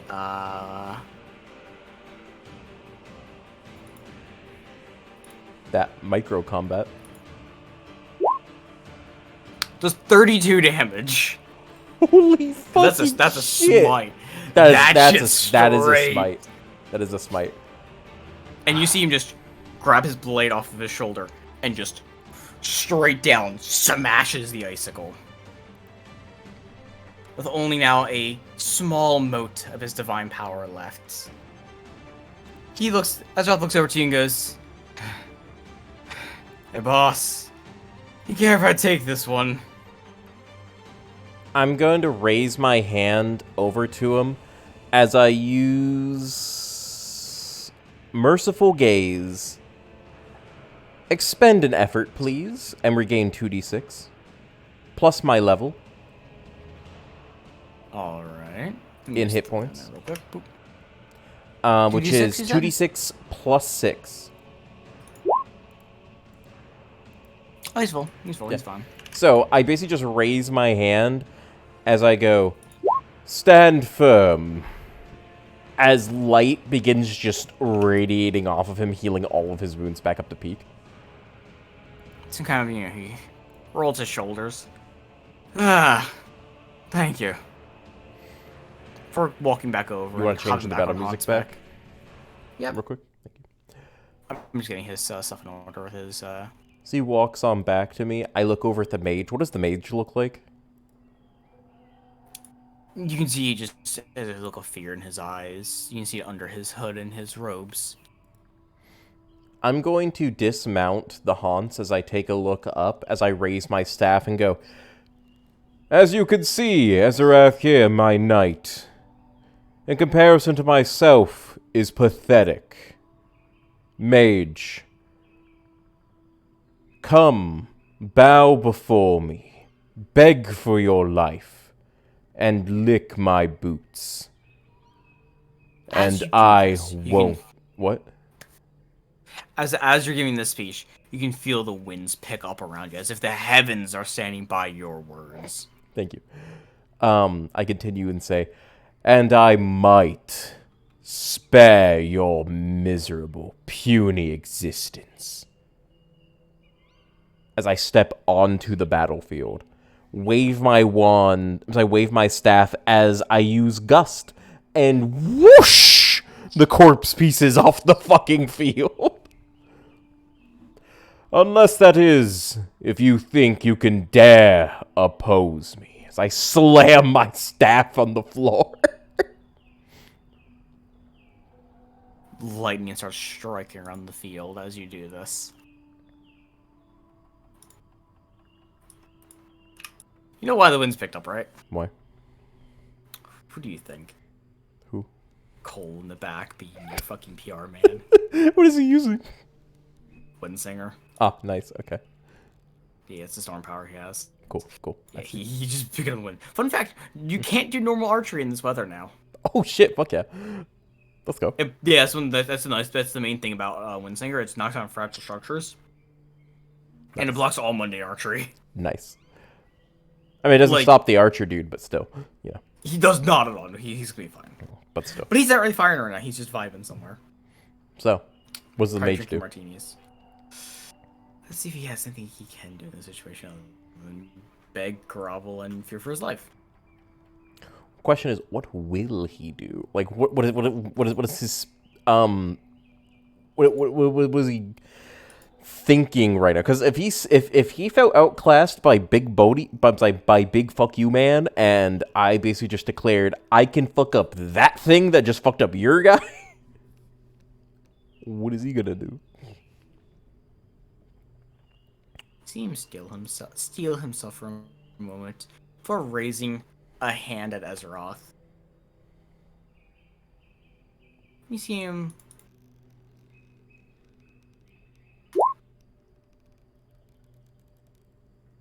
He casts lightning bolt. What a fucking fool! He just gave himself a death sentence. That's none of that is straight. It's not, and it's at not even at you. It's at Azeroth too. Yeah.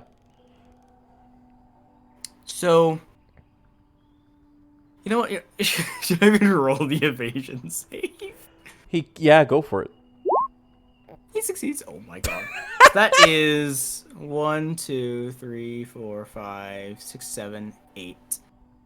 Halved to 4. Halved again to 2 because guess who has spell ward? You know what deadass that means? Azeroth just kind of hold down his hand and the shield just boom, all directions. You see him just gonna grab the light and just fling it to the side into the ground. You can see the fear in this man's eyes as he just realizes that that's not gonna work. I'm gonna. And you see him immediately start to flee into the hordes as they the warriors and knights all kind of try to make way to not get run over. As they'll kind of look between you and him like, I'm gonna take a look back at the mage. mm-hmm. As I am how far away is he? 40 feet. 40 feet. Okay. Let me cast a miracle real quick. Guess what? A miracle real quick. Okay, casting. Dimension door. Teleport tool. Okay. Teleporting right in front of him. His horse kind of buckles. As you Oh, disappear in no. front of I teleport right in front of him, and then I Frey Dice his horse. The horse is eviscerated by your magic. And I guess kind of Specifically, what I'm gonna do is, you know, cavalry spikes. Yeah, that. Made of bone. his horse gets basically just shredded from the cavalry spikes as he just falls to the ground. You see one of his legs gets slashed by it as he lands on the ground, just looking up at you. Like, I'm gonna look around at everybody around me as I go, does anybody dare to interfere? See everyone kind of around you, kind of just like look very uncomfortable, like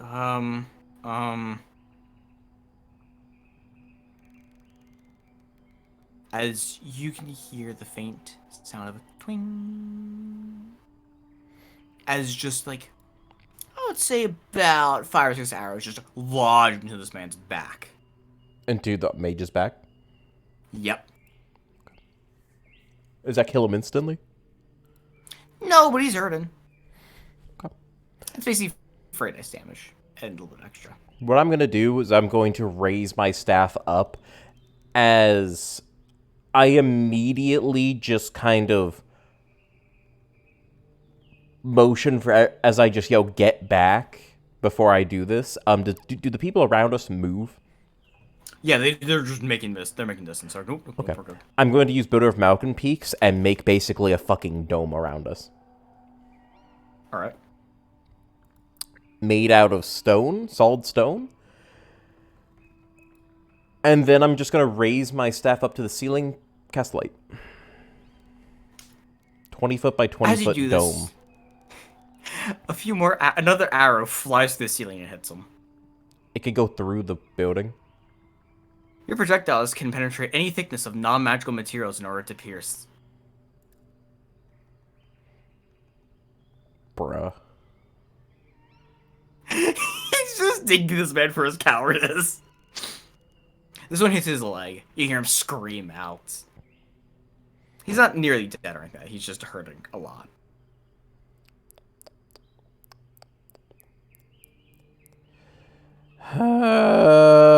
God damn it. Okay. I don't think there's anything I can do to reinforce this by any means. Kill him quickly, then. I want to talk to this man is what I want to do. I'm going to grab him as I basically pick him up and turn while I basically ready up a shield spell with effort again. Okay. Just readying shield spell. So I look at him, just basically holding him up by one hand as I go, where's the archer? Can I see him put his hands up? I don't know. I haven't seen that man before. He just hides somewhere in the forest. You use magic to relay information to him about where people are, and he fires arrows at them. He's always on the move. Can you get in contact with him? No, he always gets in contact with us. How? He just shows up where he wishes. Never within sight of us, just talking to us from a distance. Another arrow pierces through the ceiling. Not hitting him this time, just landing nearby. I'm going to take Kind of making him flinch. I'm going to go ahead and raise my hand, seal the holes on up, and take a couple steps to the side. As I look at him and go, if you want to live, tell me what you know. About? Yes. I'm just a mercenary that's been contracted recently. Along with Julian. He was part of my band. And, well, I don't know him well, but the archer, I don't even know his name. He was hired alongside us. I don't know much about him. I don't know much of anything. I've been just well contracted to fight. Was brought to the front lines and told who to kill. Didn't really tell us much of anything.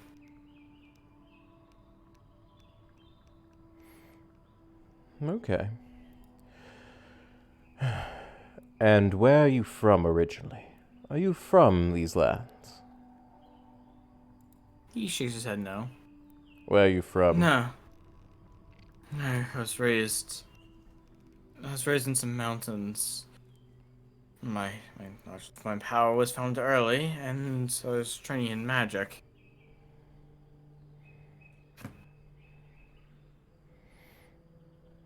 take a look at him. What I'm gonna go ahead and do is ask him one last question.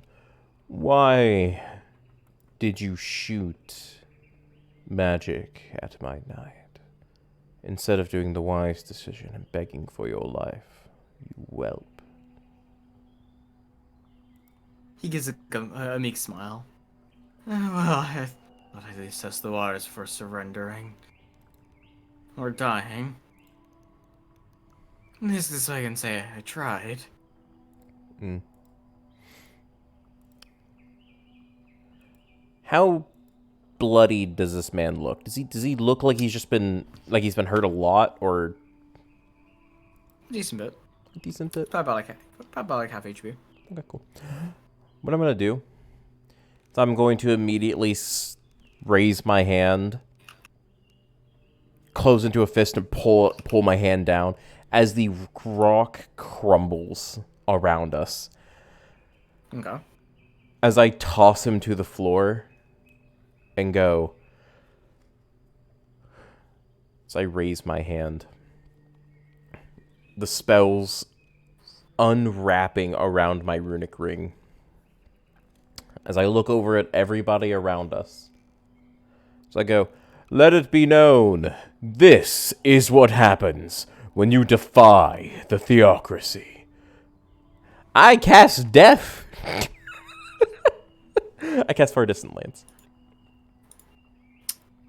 Okay. How much HP does he have left? 50. Okay, so I'll take 25 damage from that. And He still has to he roll. he can make a he can make a skill save. He can make a check against it. Yeah, he can. And he is of the sorcery word as well. I mean, he has a +4 extra. Oh, he's using oh, he has the gift that gives. Yeah, he has that. Okay, he can try. He can try. Yeah, that's fair. He can try. Fucking fail. Fail. Fuck. Not 20. No, so 16. No, 16. Damn, he only had a +4. Yeah. Well, he has a fairly low save as it is. Yeah, he does. Damn, he Sure, would this have level rolled a has some 6 or lower. strong save. Fine. Okay. So I'll take that damage as he sees me immediately. I'm assuming he's like panicking on the floor still, right? Yeah. Before you can do anything else, you see one of his subordinates kind of run out from the army and just hand you a small stone. So I'm guessing. So You take what does it. he do specifically? Does he kind of like run up and just kind of like grovelly hold up a stone? He kind of like bows his head, both hands on the stone, kind of offering it to you. I was told to give this to you. I'll take the stone, raise my hand, Frey dice, just turn him into a fucking puddle of mist. Just mist the man. He's there 1 second, gone the next. Exactly. So, as I take the stone, You know it's a sending stone. I know. So, I'll go ahead and use it.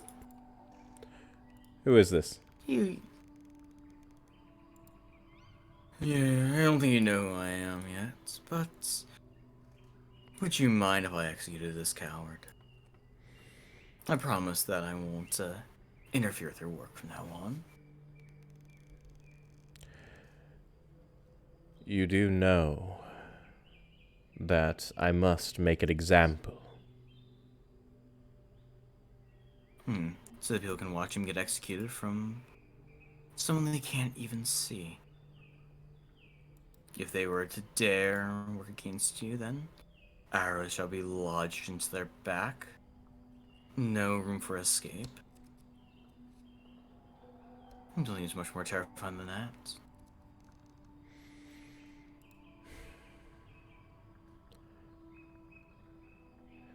Where does your allegiance lie, Archer?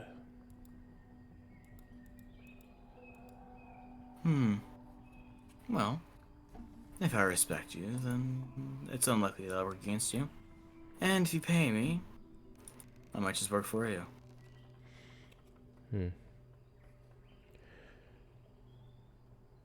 You do understand, though,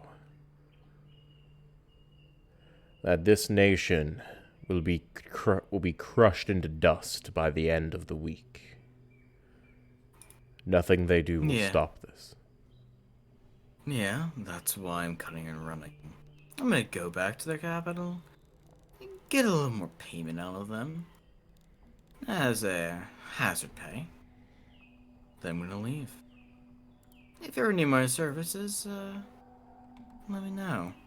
But for now, I just wanted to execute this disgusting coward. What's in it for you?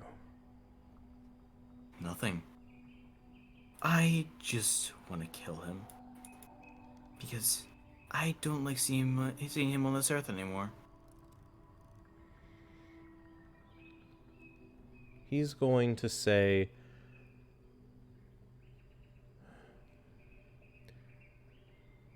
how's this? We'll make a contract.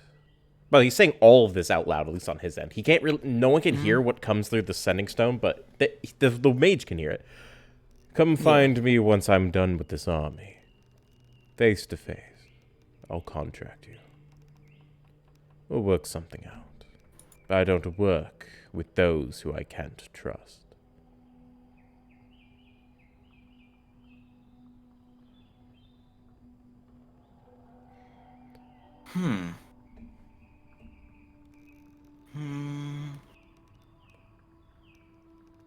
Alright, so I'm gonna talk things out.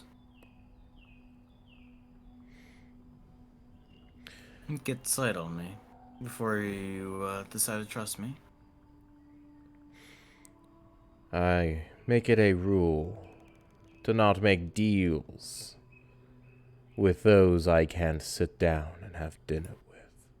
As I look down at the mage, and I simply unravel another spell. But As- before you can Oh, before you can use your spell, as you look over to the mage, you see a man standing there. With a stone in his hand, and a bow in his other. So, why don't we talk face to face then? he's gonna laugh as he looks down at the mage. I'm assuming the mage is like crawling backwards almost. You see him put a foot on the back of the mage and not let him run. Okay. He's gonna look at him and go, "Oh, you intrigue me, Archer." Puts the stone in his pocket. What do you say I do with all of these men? He looks up to them. He sees, well, considering they're all, well, starving and hating their overlord, probably instill a revolt. If the villages and cities sees their own men coming back at them, no better way to break morale. He's gonna take a look at all of them and go, "All of you, do you all wish okay. to live or be burned in black hellfire?" You see them all kind of look at each other, kind of look to their minor superiors, their squad leaders. As you hear one of them just, as they all kind of throw their weapons down. Have all of your superiors stand before me. Any leaders that are here, bring them forth. You, Archer, He looks up to you. go back over there with the rest of my men. We will talk after this is done. Don't worry, I'll make time. He nods. He kind of presses his boot down against the gun on the floor. This man. I'll make him as a symbol. Don't worry, it'll be extravagant and excruciatingly painful. After a few minutes, you see him walking. He's like, that works for me. As he walks off, he kind of gives one last stomp before he walks back off to your other men. Not making any small talk. You kind of see Cole look over him awkwardly. Ezroth walks back over, looks at him, shrugs, and watches what you're gonna do. After a few minutes of you hear some yelling and some fighting, but I'd say about 4 people get brought forward. 3 of them are your normal officers, and the last one is your Like not local general or anything like that, but he's like your local like platoon leader, essentially. commander, basically. Yeah. Basically, yeah. Okay. Okay. The platoon commander is like he's balding. You can see he's a bit older. He's like, you rat bastards. When the master learns about this, you're all gonna be on your heads will be on pikes. I'll take a look at the soldiers and go, soldiers, hold them down. Plant their faces into the dirt. Make them watch this treachery. You, mage, stand. He looks at you, fear in his eyes. Stand Yes. on your own feet. Die like a man. He kind of tries to stand. You see there's still an arrow in his leg, and in his back. He kind of stands up. You kind of breathe in. I As can he tries to only stand I can before only you. assume the soldiers have had like all rushed over there, pushed them all to the floor, turned their face. Oh, they are taking glee in this. I'm gonna take a They look. do not like the superiors. I'm gonna take a look over at the mage as I raise my hand and go, Black Flame. As it's the last theurgy this mage ever sees, as I burn him. That's gonna be Black Flame is I'm not even gonna have you roll. 6d10, by the way. Yeah, exactly. He's dead. You're good. 6d10 straight. He's getting fucking pinged by attacks this entire time by the archer. As I turn him to ash. Well, I'm assuming he is a Godbound too. Well, he is a blank too, right? He's Godbound. Oh, he's a Godbound? Okay. He's not blank like that. He doesn't have a lexicon ability. Okay. He's not high enough for you to gain too much power from. Oh yeah, but I'm assuming he turns into an artifact like the otother guy. Because I'm assuming the other guy, after I floofed all his pieces over, I'm assuming like they all kind of melt and like turn into an artifact, right? Because there's the mote of his divine power was left over, which is gonna consolidate into an artifact in a little bit. Okay. Since it wasn't you who killed him, it does not happen as fast. That's fine. So yeah, burn him and just kind of look down at whatever is left. What is left? Look at his abilities real quick. What would be, how to put it, fitting Fitting. of a man such as him dying. Amos the Mage, the asshole. I mean, you don't have to tell me what the stats are on it. I just want to know what item it is. That's something I was thinking of him. It creates a horn. A horn? Like, yeah, that you enter you.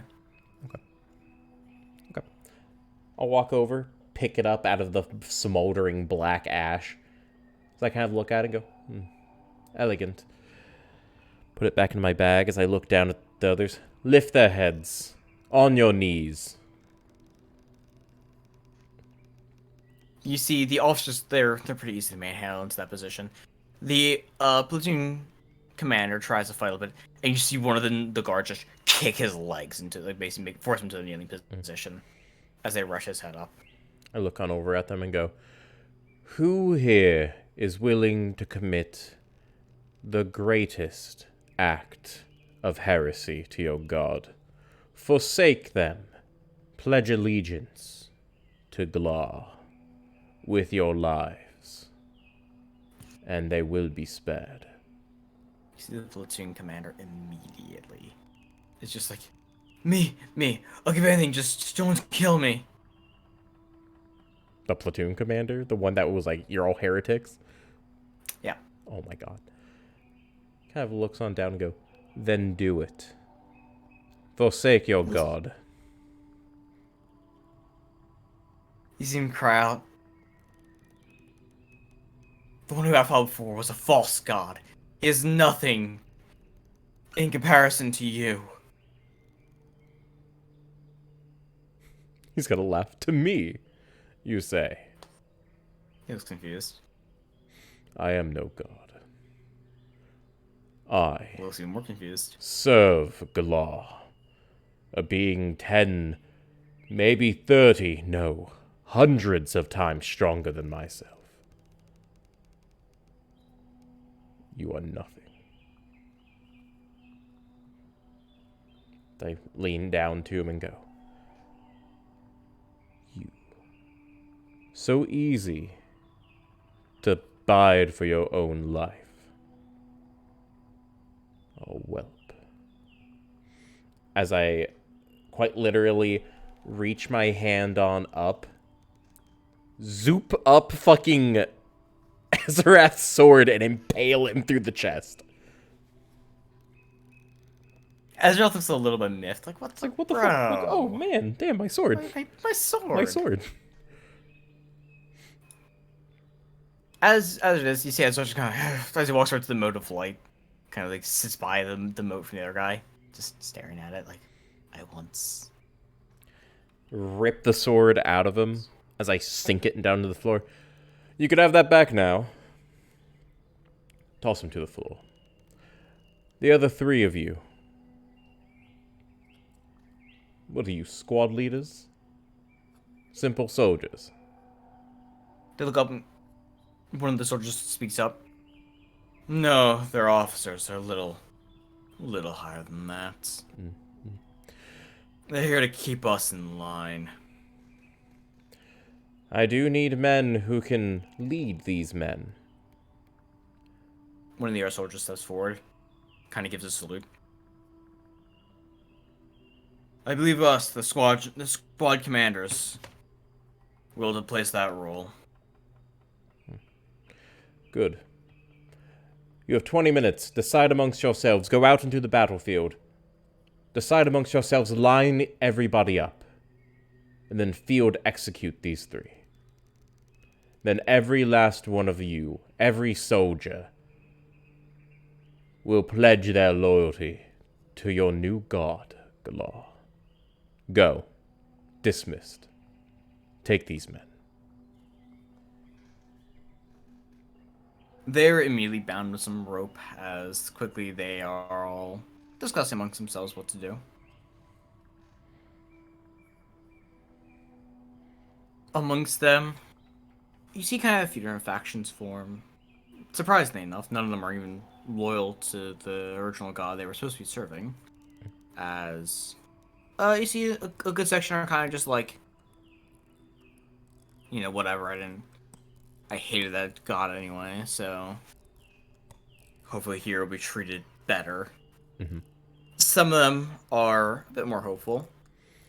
Like, I've seen the armaments and the demeanor of their troops.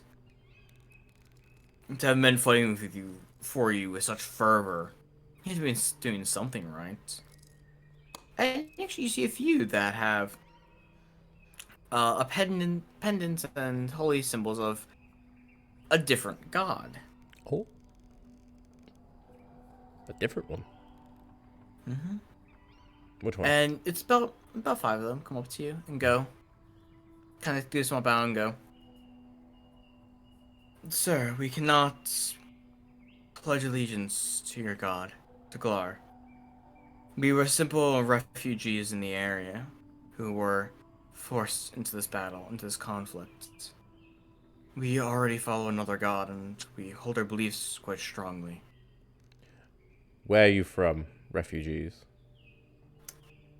One of them shows you their holy symbol, and you do actually recognize it. Are any of them my ally? Yes. Well, I would say about 4 of them are your ally. It's the goddess of protection. Mm-hmm. And the other 2 are actually... You can see they look a bit more roughed up. They look just exhausted. Mm. They're not from one of your allies, but not one you're enemies with. It's the other sun god. You know, the one you're neutral with. The one in territory you snuck into a little bit ago. I see.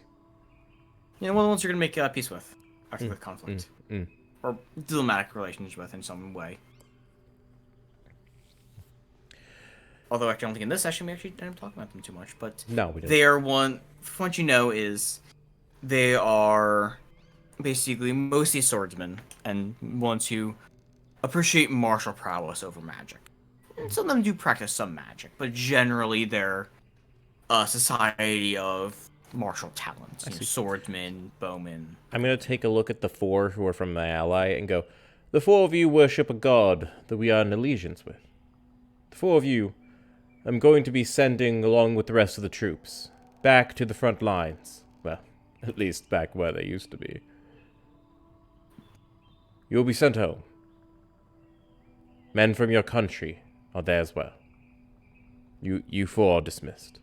You, though, They nod, they hold their hands there. Thank you. Thank you very much. as I walk up to him, you we have no treaties with. They nod. We are aware. You have no obligation to let us live. And why should I? By standing here, refusing to swear allegiance to mine and his glory, you spit in his face, and we have no ties to your land.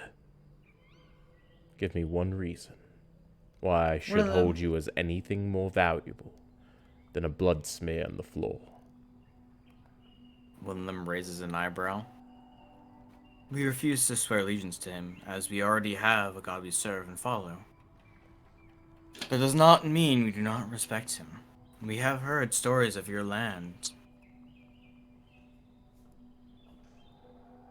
The tenacity of your paladins and of your church. We mean no disrespect, we just do not believe it is right to follow 2 masters. We are brought into this war against our will.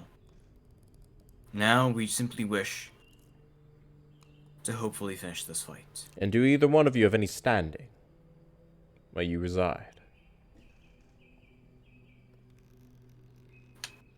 No, we were simple. Well, we simply wandered out of the country to increase our prowess with the blade. Although I do believe that helping us would help build trust with our kingdom.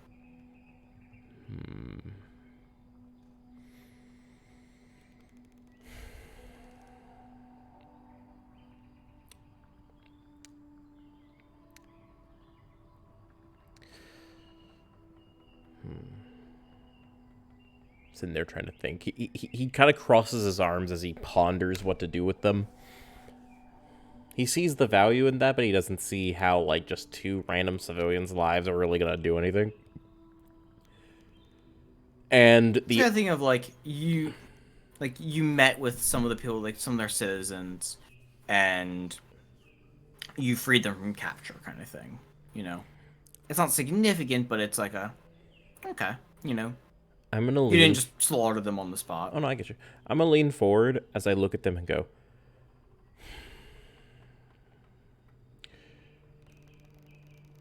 the 2 of you shall send word back to your land and retail the generosity of the theocracy and the power that we have demonstrated.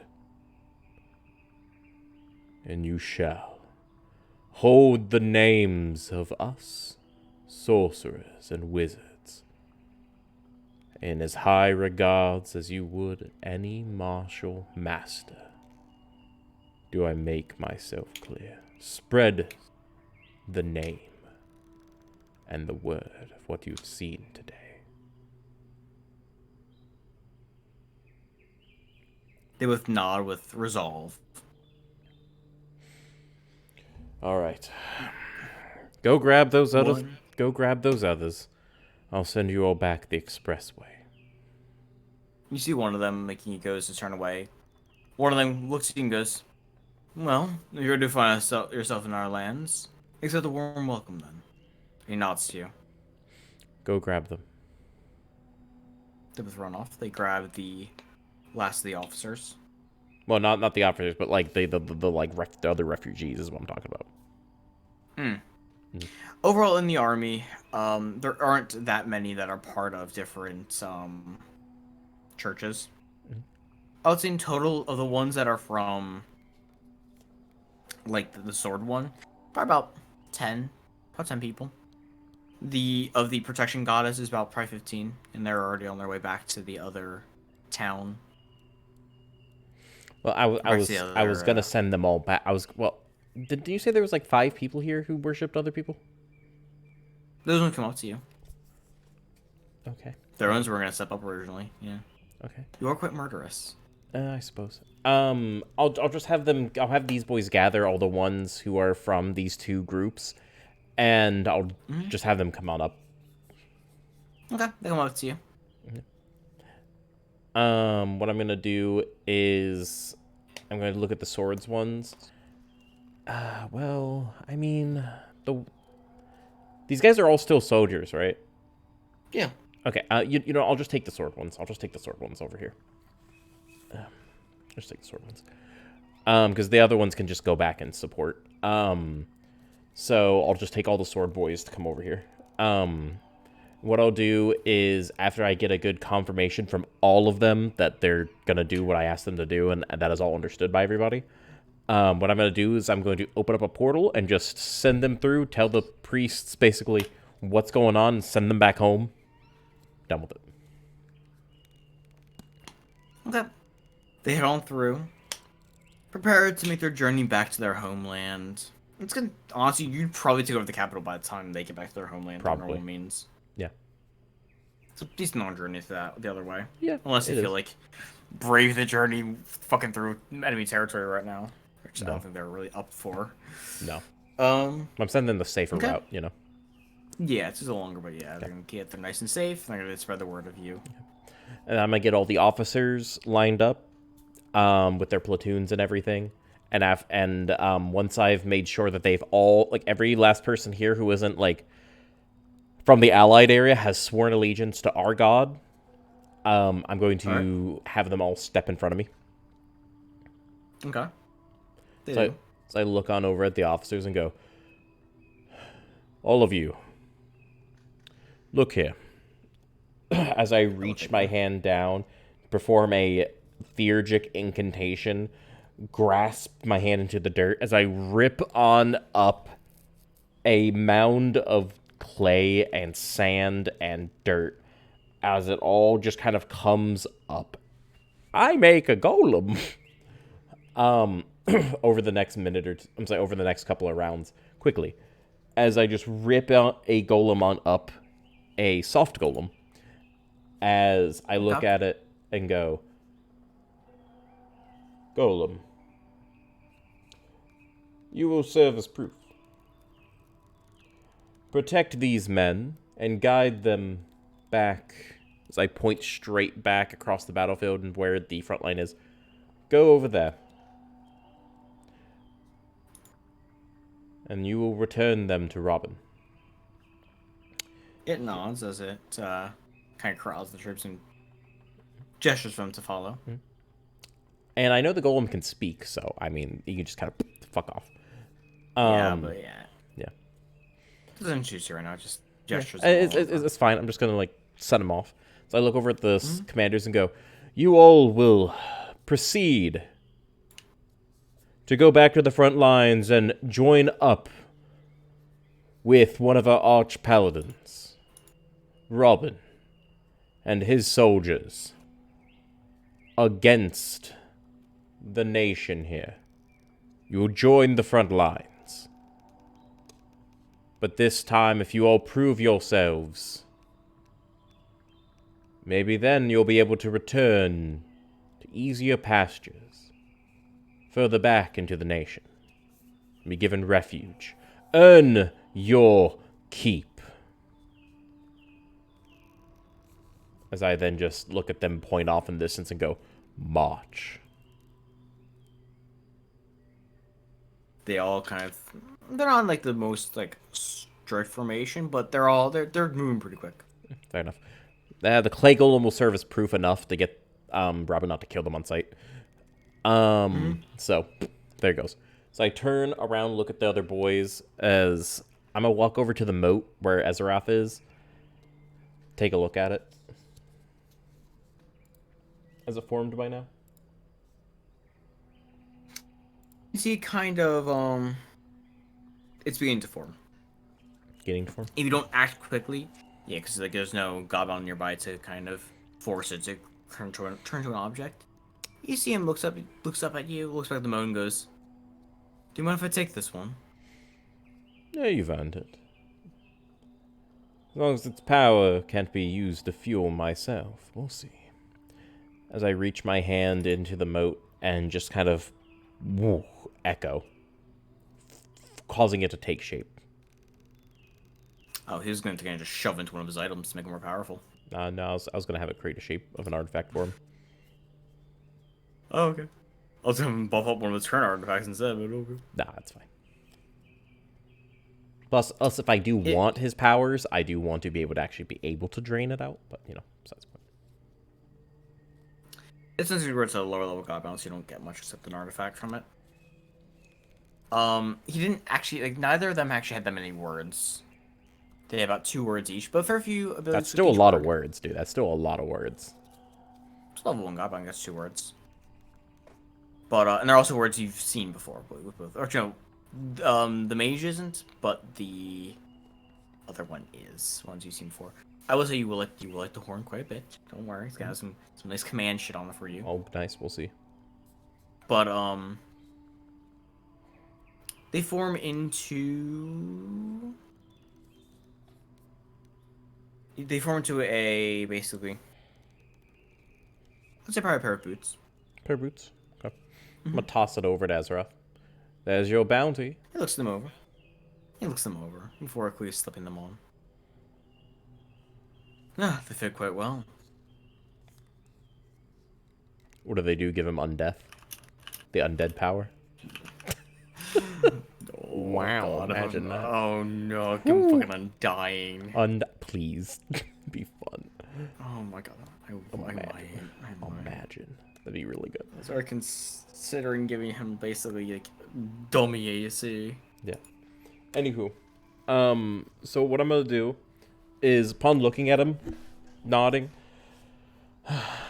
I'm going to... Has he retrieved his sword yet? Hey, he's gonna walk over now and put the sword, put it into a sheath. I'll just fucking zap it in front and just hand it to him. He takes it and he slides it into a sheath on his back. Nods you. Thank you. Mm-hmm. Now then, we have an archer to deal with. Come. He's just standing to the side, just waiting. Walk over to him. So, seems our pleasantries are finished. He nods. What do you want as payment for joining my side? He thinks about it. Well, what do you got to offer? What do you want? He thinks about it. Well, I do fancy myself some divine artifacts. They do help out quite a bit, after all. They do. He gestures to his bow. Quite a bit.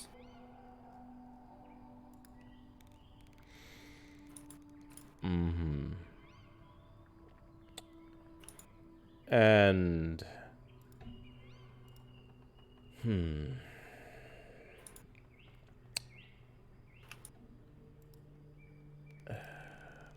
And what else would you want? If it's some gold you're after as well, we can arrange something. He chuckles. I got enough money in my early years to be completely fine at this point. No, I simply look for strong artifacts. And that is all? What else could a man like me need?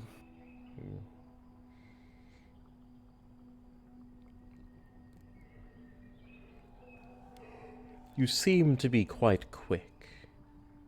What gives you such a speed, Archer? Nah, it's natural to me. I'm quite a fast man.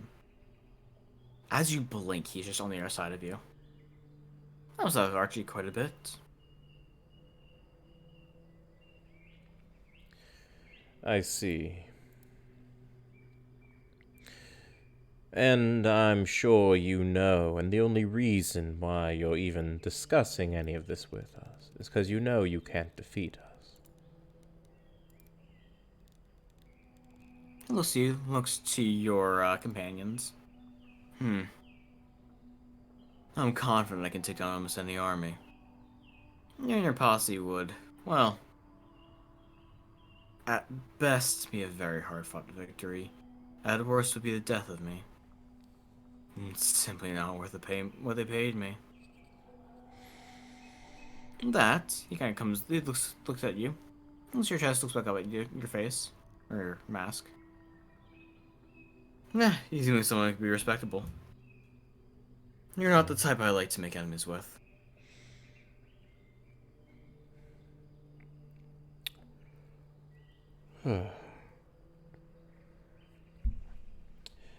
How's this? You join me on this little war path we go on. Cause havoc and the such along the way.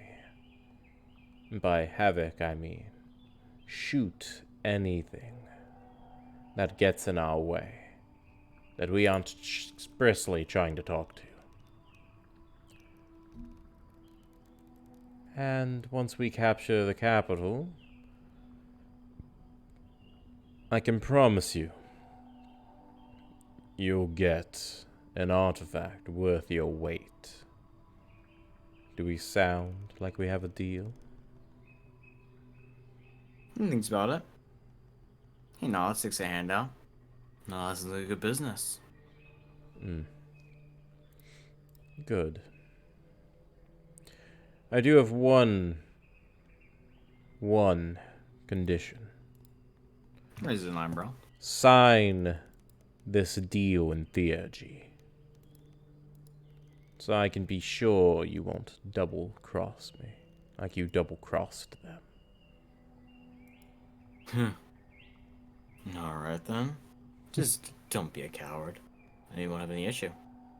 He has his hand still stuck out. I'll clasp his hand as the ring unfeathers, as I cast him with a curse. Is he gonna willingly take it? Yep. Okay. I'm gonna give him a fucking curse, but it's not gonna be the curse he likes. I'm gonna go ahead and embed on his palm a snaking incantation, like a snaking set of runes that wrap around his fingers and across his wrist, as I bind him with the curse that if he harms anyone from the theocracy, he will never be able to ever use his bow again. And that's just part of the incantation. I don't have to say any of this legibly. It's all in fucking theurgy, which he would have no idea about. I mean, these are academic can deal with you, and he sees you as someone he can get some. Fair enough. Fair enough. He'll never be able to fight the theocracy, though, ever in his life. As I go ahead and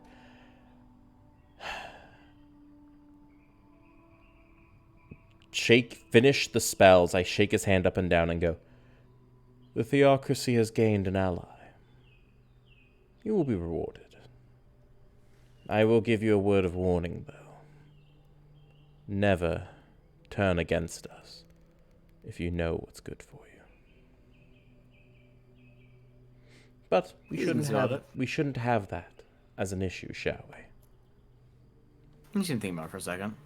Well, are these guys over? I don't think there's anyone nearby that I would even consider working for. Well, because just because they were paying well. And now that payment has dried up.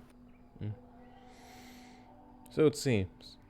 Well, I suppose I will see you on the way. Somewhere. If you would like, I'm more than happy to tell you where people are that I need to be shot. I have the sending stone, after all. He nods. And just let me know their position, and I'll make sure they die fairly quickly. He nods. He hops back on Han's back and carries on with the boys. So how we're going to cut through the tree line from here up to the capital is basically just we're going to be using blasts and rays of sickness on the trees. And anything, basically bobbing and weaving around trees that are necessary to do so if they're like really, really small. I'm just going to be basically blasting and withering all. I'm not going to use ray. I'm going to be using blight, withering them to basically nothing but shrubs, blasting through everything else. So just boom, shrub, boom, shrub. So basically trees are going to look like they're just shrinking and falling as others are just you just hear small explosions throughout the wood lines. We're making a path straight there. You're just casually just decimating a line through the forest. Literally, yes. A road through the forest, yes. Man's making... You thought you were playing Godbound? Nah, man's making infrastructure over here. I could, if I wanted to. I could make a real road behind me. Make a real road. Man is playing Valheim. Yeah, I'm playing Valheim. No. But yeah, I'll just be doing that until I come across anything else. However, on the way, I am going to take a look over at Cole and go, what do you think of the archer? He looks quite unsure. I think we'd have to... We don't know much about him. And he does seem quite strong. Well, we don't ever have to worry about him again. For you see, the same curse that was placed upon the smith was placed upon him. You'll never be a threat to the theocracy ever again. So, You hear we'll see. you hear a chuckle from Azeroth. He's a god of the bow. That doesn't necessarily mean he just has to use the bow. That's true. But one of his greatest assets would be stripped away. All he has to do is keep up his end of the bargain. We'll be fine. I've seen gods of bows get stripped of their main armament and just start throwing air at people. He looks quite distressed. I don't think there's much to stop them. Take the sword away from a god of the sword, they can pull back out of their ass. But make them unable to use their sword and they're not much of a threat to you. Take the bow away from a god of the bow, they'll just find something else to throw at you. May chance. But at least it'll give them a deterrent, never wanting to fuck with us again. We'll have to see. But, by the way, chat. For everybody watching, the playback limit just hit. So, for the next 10 minutes, you're not going to have any audio. As far as the ambiance is concerned. Sorry, blame Discord. Nothing we can do about it. Yeah, It happens. Blame, And also, for blame some Discord. context there, for some context about the gods of the bow, they don't need to use bows. They can literally just wave their fucking hands. Yeah, fair enough, but still. You know, it's a massive it's- inconvenience for him, though. It'll at least be a big deterrent. That's the principle of it. Yeah. It's He likes his principle. bow. Yeah. Fuck Discord? Yeah. Yeah. It has a So, nice ability on it. yeah, we're just going to be doing that until something happens. At night, by the way, if we do hit night before hitting anything, what I'll do is basically just stop, make a house, like a small fortress up there, like a little 20 by 20 fortress, big enough to have, like, walls, small room, little bunks. Put little bedrolls down on them, done. Like little cots, basically. Yeah, little cots, and then crush it all when we wake up. Well, when they wake up anyway, because I'm not sleeping for shit. And then move on. That's what we're doing. So unless something else happens along the way, that's what I'm doing. So during the night, okay, set up your little bunks. You are attacked. We have walls. We have You walls. can hear the We faintest sound. we do have like little window cutouts though, so it's okay. Like those are like arrow slit cutouts and whatnot. Yeah. The others don't wake up at all. Mm-hmm. But you see someone basically dash into the room Dash into the with a room. knife. Mm-hmm. We don't have a door. Go perfect. Oh, I thought you. Why would I make a door? I can crumble the building when we wake up. Why would I make a door? Fair enough. Yeah. Well, let me actually get the words up real quick. Why would I make a door? Yeah, that's fair. Yeah, yeah. I mean, like, the window slits are just so I can see if something is outside, and alert myself to it. And everything else is just kind of wall and wall, you know. Wall and, like, furnishings, basically. Just maybe a small table over here, some, like, raised up fucking blocks to put bedrolls on top of. That's basically it. Maybe a little fucking wall, fucking shelf to put a lantern on, maybe? I don't know. Just random shit. A stone floor. That's about it. Other than that, it's like a small little micro castle. But there's no need for a door, so no door. And if I ever need to take a piss, I can just make a door, walk out, piss, come back in, shut the door. Yeah, fair enough. Yeah. Alright, I will save this encounter for later then. Ooh. The ominous overtones of that statement. Oh. Okay. Like, oh fuck. I gotta fucking keep an eye out for I mean, that's how I'm now. doing this every single night, so it's not like this is gonna change. So if you want to do it, go ahead and do it now. Oh no, it'll be fine. That's fine. Okay. Anyway, so the night passes by peacefully. Mm-hmm. In the morning, you pack up your house. Crumble the house. Climb back up. You pack up your house and you get on hunchback. Mm-hmm. To continue deforesting. Roll Tide. Area. Keep going. Roll Tide. So you just keep blasting through the fucking forest. No care in the fucking world. I feel like occasionally we might light a tree on fire, like on its own, and just kind of let the smoke billow up, so it's like, hey, we're over here, kind of thing, Like maybe every That's couple, fair. maybe like every 400, 500 feet, just like light the top of a roof on, like a top of a fucking tree on fire or something. Like not like on its own, not where it'll spread throughout the forest. We don't want to just cause a forest fire for no good reason. But it's like just as like a banner to make a smokestack. Just the occasional fire. Yeah. You're calling out that you're there. Yeah.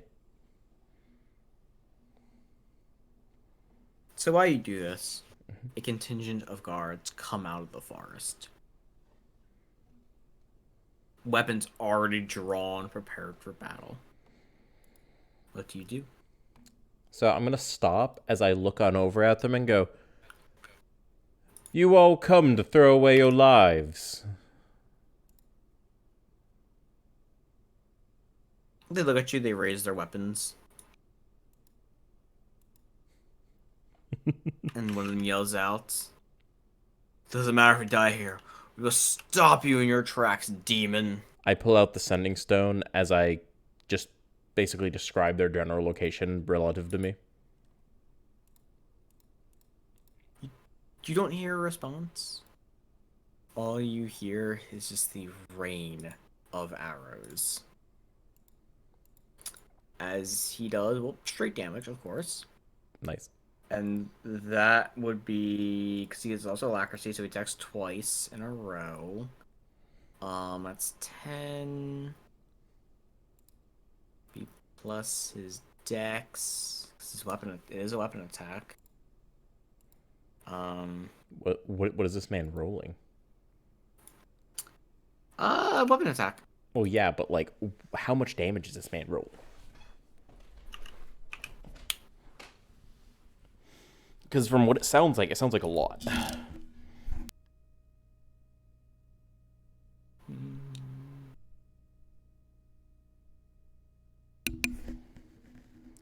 $36 damage. 30. Wow. 2 weapon attacks. Fucking Christ. Against mobs, he rolls 1d10 plus dex plus half his level. Against mobs?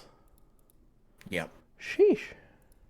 Against people, he can just auto free dice them. Oh, sheesh. Everyone within range of him. And guess what his range is? Miles? Yes. Yep. It's anywhere. Like, if you describe it to him, he can fire to it. Does not matter where it is. Understandable. Remember how I had a divination power? This is why.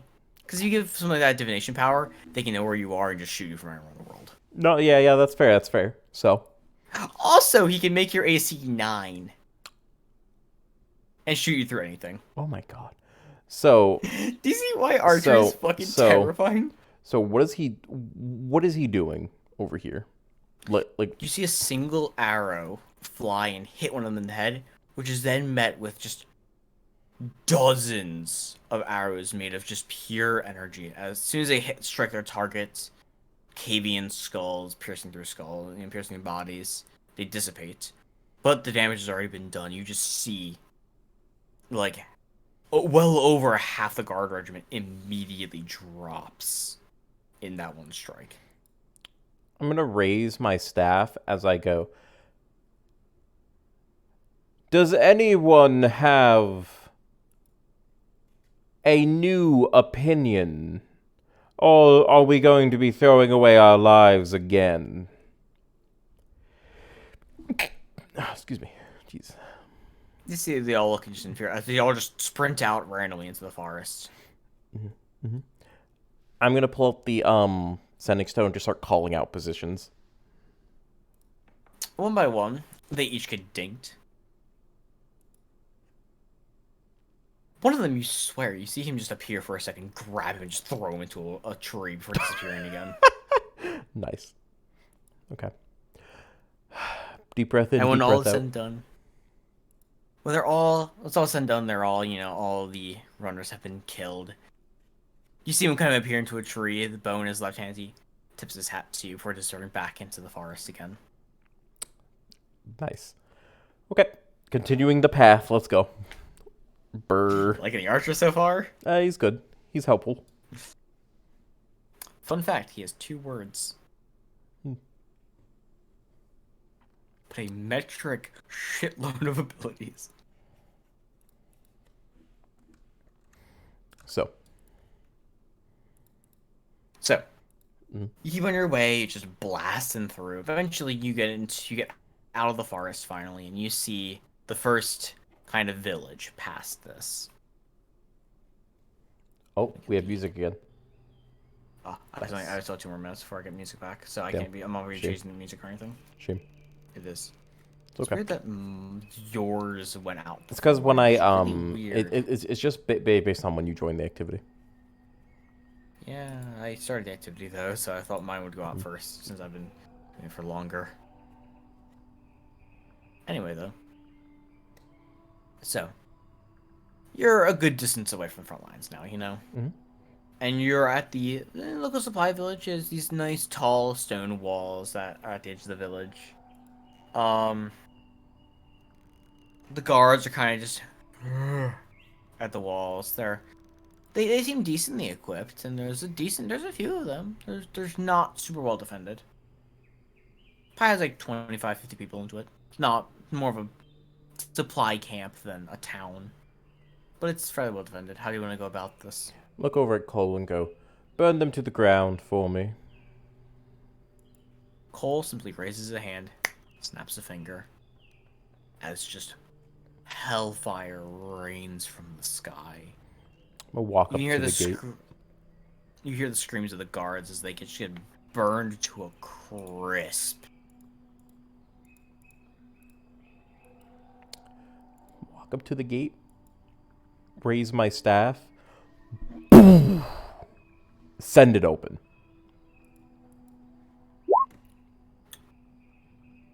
It does that damage to every guard.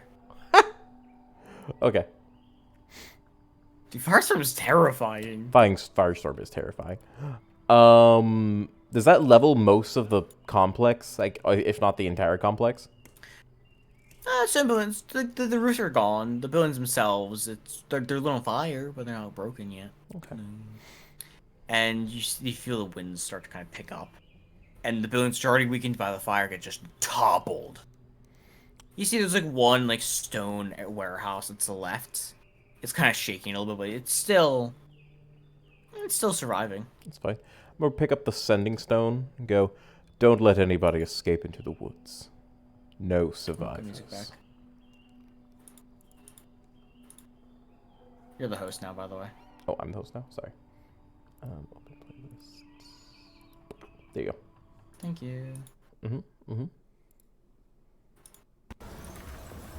Oh, there we go. Fitting music, I believe. It is. Okay. So, do you see if people try to run, but immediately their backs are pierced by arrows? You see whatever guards that might have been stationed inside come running out. One of them pulls a bow, pulls back his arrow, fires it at you, and you only need to move as your foresight foretells. The arrow just decides to just fly into another guard and kill them instead. What? Do you think he only has power over his own arrows? Oh shit, okay. What I'm gonna do... He can redirect any projectile attack. He can redirect them. What I'm gonna do is I'm gonna look around at all my compatriots and go, all of you dismount. As I stay on Hans's back, as I take some trots forward and go, fan out. No survivors. Light the place ablaze. I will go around town slowly, fray dicing anything and everything I can find. If there are stone buildings, I will wrath hand them straight to the ground. If there are buildings left standing made of wood, I will flame of death them. All this good shit. We're just going around carnage. Feel free, take it from here. Occasionally, you see someone run up a building and just get zapped by lightning, or you'd see an arrow fly through, just slam into a wall, and you see someone pierce on the other side of it, as if they're ballista bolts just flying straight into the sky. Any building that's left standing between you and Ezeroth, you see Ezeroth just kind of walk up and just bust a wall down. He's not even using his sword. You see him pick someone up, crush their throat, and throw them into someone else, crushing into both of them. Easily laying waste to the town.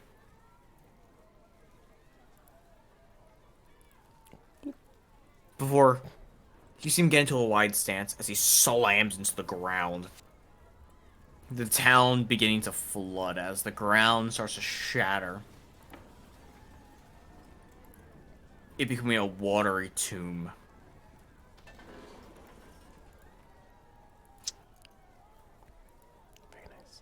Keep in mind, when I say everybody, I mean that's like everybody. There's Ezerath, there's Cole, there's Steve, there's Chance and Hans, everybody. Yeah, but Chance and Hans are kind of just running in, slashing people down. Yeah, not that's as true. Interesting. That's true. As everyone else.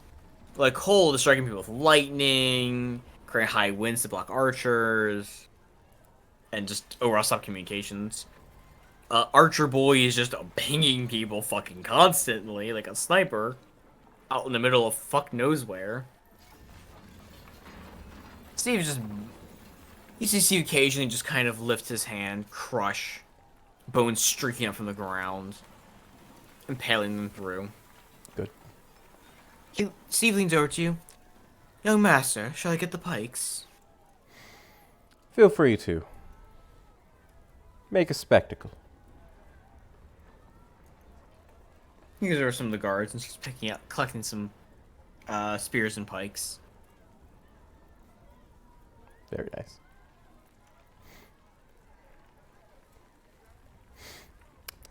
He takes some of the bodies of the guards, and lobs their heads off and throws their heads onto the pikes. You know what? I'll spend some time making a couple golems here and there out of some metal here and there that I see. Just send them throughout the entire encampment, just clearing out anything that's left. I'll use up all 3 of my fucking my leftover effort to just do that. So I'll just make 3 golems running around, murdering anything that's left. Well, I'll tell you, there ain't that many. I know. I know. Trust me, I know.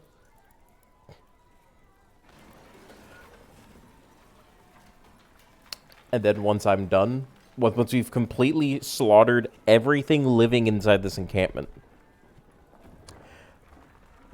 I am going to take a look over at the golems and say, burn the last of whatever is left to the ground.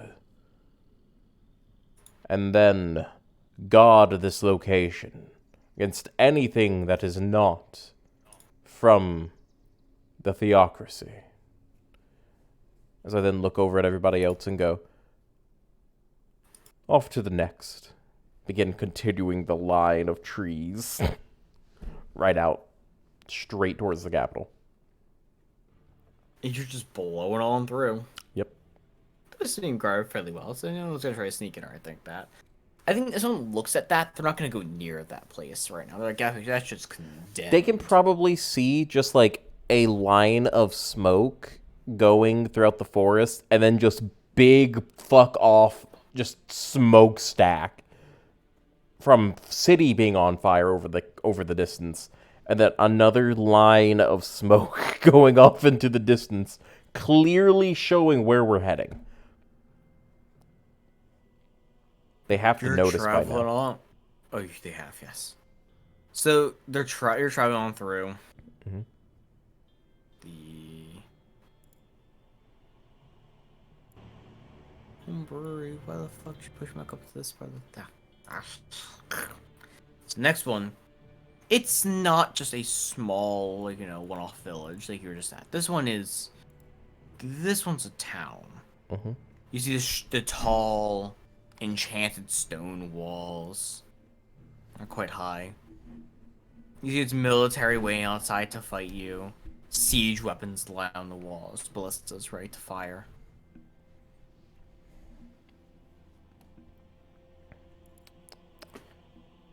Right when I see it, I'm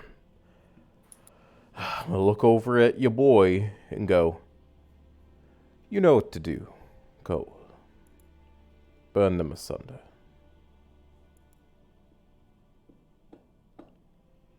He nods. He raises a hand. Crushes it. Not even wasting the effort this time on the ones on the walls. He just simply uses his lightning power instead. She does plenty enough damage. Nice. You see the storm clouds start to kind of condense and darken as lightning strikes. It doesn't kill all of them, but it kills a good back line of the army, as well as most of the archers, leaving only one remaining of the ballistamen. Basically, And all the archers. What I'm gonna do is the exact same thing as last time. Just feel free to describe as much as you want. Nothing I'm doing is going to be any different than the last one, unless something makes me have to. If that makes sense. Go ahead. Yeah, gotcha. Mm-hmm.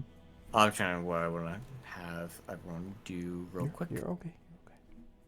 I'm just saying my plan has not changed in the slightest. Mm-hmm. So you see the last giant ballista fire at you.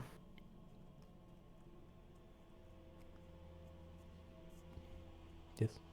But as it comes out, as if maybe the wind or something like that, you see it just turn back around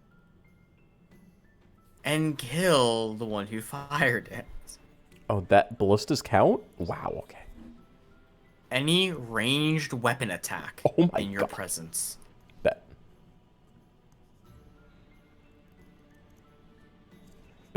You know what the best part is? Worthy foes can't even save! Worthy foes can't even? Oh my god. It only affects them if you're attacking them, if you're a worthy foe. I see. Okay, go ahead. Yeah, it's some wild and shit. And you see the place come into turmoil. Ezreal kind of plants his blade, has his blade in front of him. Cole kind of taps him on the shoulder a little bit. Nudges him to the wall. You see Ezreal nod a few times. Crouches down, puts the blade flat up above him. Like, horizontal above him.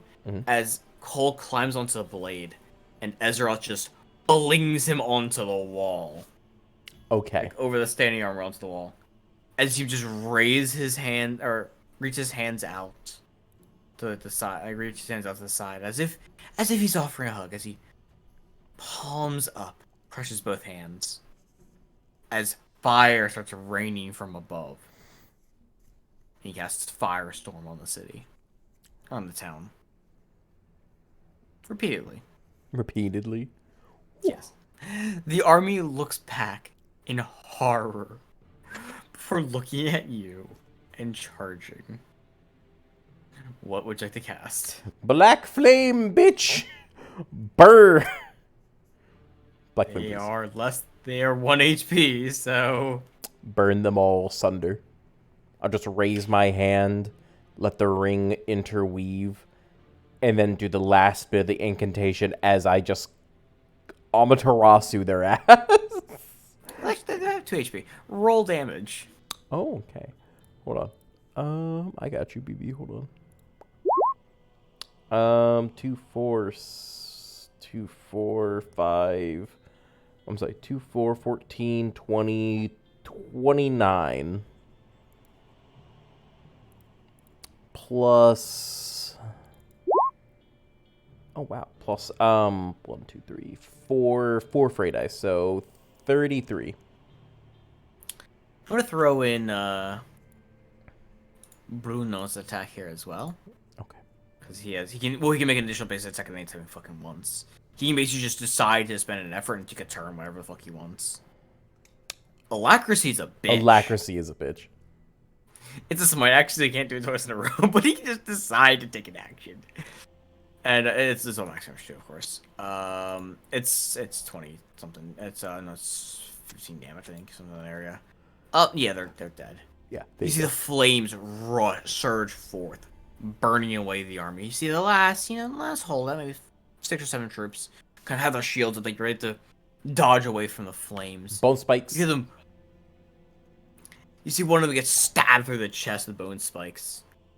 They look in horror as they raise, one of them raises his pike, raises his poleaxe, and ready to fight you. As an arrow goes through his head, just dropping him straight back. As the arrows look down, the arrows sing through their friend's head, as a cacophony of light arrows pierce them through as well, leaving them similar to Swiss cheese. Just start walking, dude. Just start walking through. Just take a look inside. Start marching on inside, causing havoc. As you walk up to the door, Ezroth just swings his blade and just cuts the door into pieces, bashing it inwards.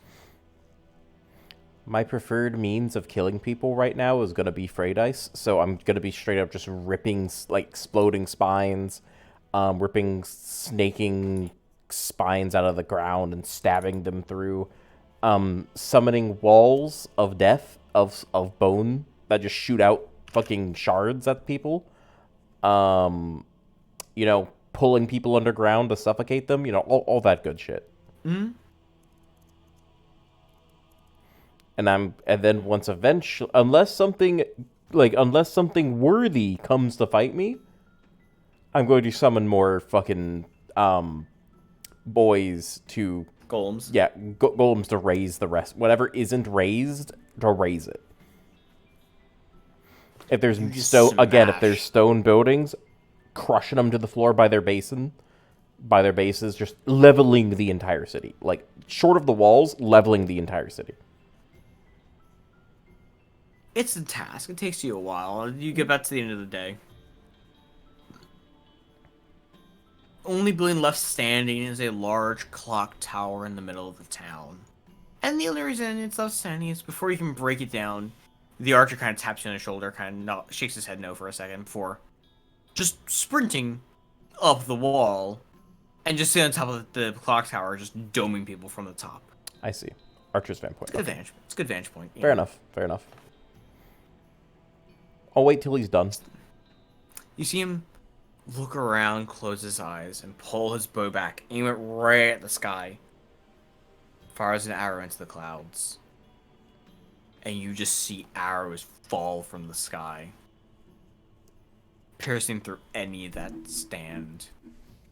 In a cacophony of thunder, lightning, and arrows. The city lies silent. Good. I will then destroy the clock tower as well, and then we will leave again. I want this place, quite literally, I want to make this entire town a roaming smokestack. Like basically a massive smokestack. Yeah, that's fair. It's more just a pile of rubble at this point, but yeah. Well, yeah, but I mean, I'm sure the clock tower isn't all stone, right? It's like mostly wood, kind of like Big Ben. Yeah, it's gonna be wood, yeah. Okay, then I'll set that ablaze and let that smolder like a giant fucking bonfire. I was about to say, for one more, for good measure, you could turn around and just scorching rays around, another firestorm or so, and just lights the entire place up. Lights all ablaze. Good. The young Padawan learning. Good. Continue off.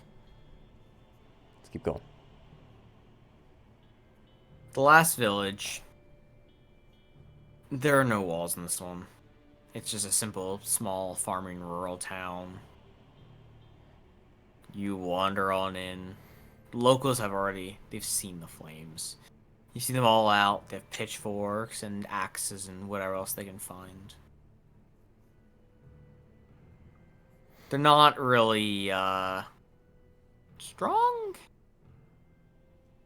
But they're gonna give it their damnedest try. Black flame. Men, women, children, burn them all. In a single wave of your hand, all the denizens of the village look in horror as a flame sweeps through them as if it's a tsunami, just eating through all of them. Good. The town, unlike the last one, this town just hasn't been raised yet, hasn't been empty, flat into the ground. Instead, it just lays eerily quiet, ash blowing through the streets. Now, you simply walk amongst the dead. We'll look over at Cole and go, turn this city into a bonfire. Let them know we're coming. He nods, touches the ground as fire rains from above. Before you can get out of the village, though, you can see on horseback a large army preparing to fight you. A large army, you say? Mm-hmm. Who's their command? Is there anyone in front who's a commander of some sort? Not like he's not. Yeah, there's a guy at the front. He isn't really anything special, not divine or anything like that. Just oh, gross. Okay. Normal commander. Yeah. Okay. I'm gonna pull up my sending stone. Go. There's a large army in front of us. Do you think you could take care of it? I can damage it. Taking care of it on my own, it's going to be a little bit much. Send a volley. One should do. It's a large, this is not even one mob, this is multiple mobs. I know. But when I don't want Ezerath being in the middle of it when he sends another one. He has good aim. He's not going to hit Ezerath. Fair. Okay, never mind. I'll just say, just give it your best shot. I'll just say, Fire give it your best shot. Yeah. So you see him fire. He's going to use, of course, effort to attack to do his double bullshit. I That will is- use Black Flame on them as well. Just raise my hand across one of the mobs there. Do I have to roll? No, it's Black Flame. Well, I'm saying, do I have to roll for them? I don't know if they're I don't know if they're more than 1 HP each. Oh, yeah, they are. It's 4, 5, 10, 10, 20, 29. And 29 plus 34, 37. I don't believe your afraid it's both, does it? I have 2d8. I don't believe your afraid it's there's 2 mobs, not just one. Yeah, I know. I said I'm attacking one of the mobs. Okay. Because remember, Black one- Flame doesn't do every single one of them. Doesn't do all the mobs. 1 or 2. What do you mean? One or, I was saying which mob you want to hit, 1 or 2. One's fine. Okay. How much damage was the total? 37. Okay. He's gonna focus fire the same one as you. Just can't get them out of the way faster. Okay. Get him down. Blast him. Get him. 36 as arrows rain from above. Oh, he's running for dice as well. Another about 10 damage. Actually, no, it's not 10, it's 8. And you see just the flames surge forward. As some of them try to dive away from the flames, spikes come up from the ground, impaling them. Those lucky enough to dodge both the flames and the spikes are met with a swift end via arrow.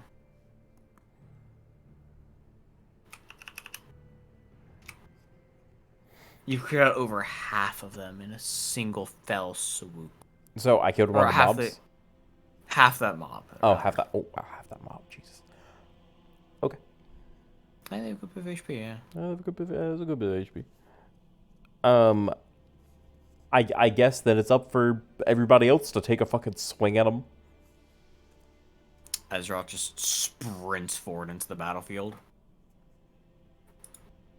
You want Steve to go first? Sure. 7 damage.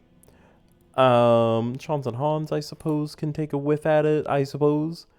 Let's see here. 4 AC. 4 AC.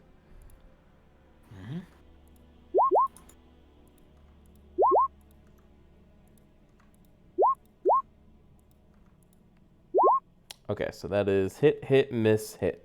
So that is 1, 2, 3. I'm just gonna have them both attack the same mob. Why not? Just everyone Mob 1. focus fire 1. That's gonna be Okay. 6, 9.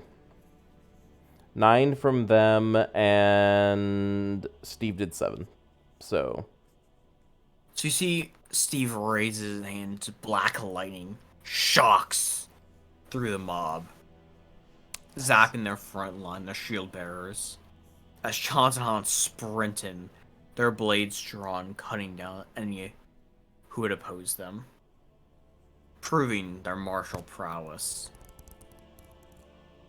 And you see the man, the myth, the legend, Azeroth, step out to the plate.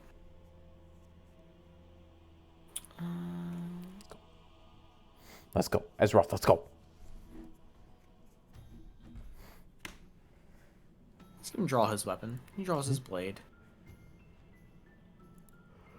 He decides he's gonna, the one mob's looking pretty low.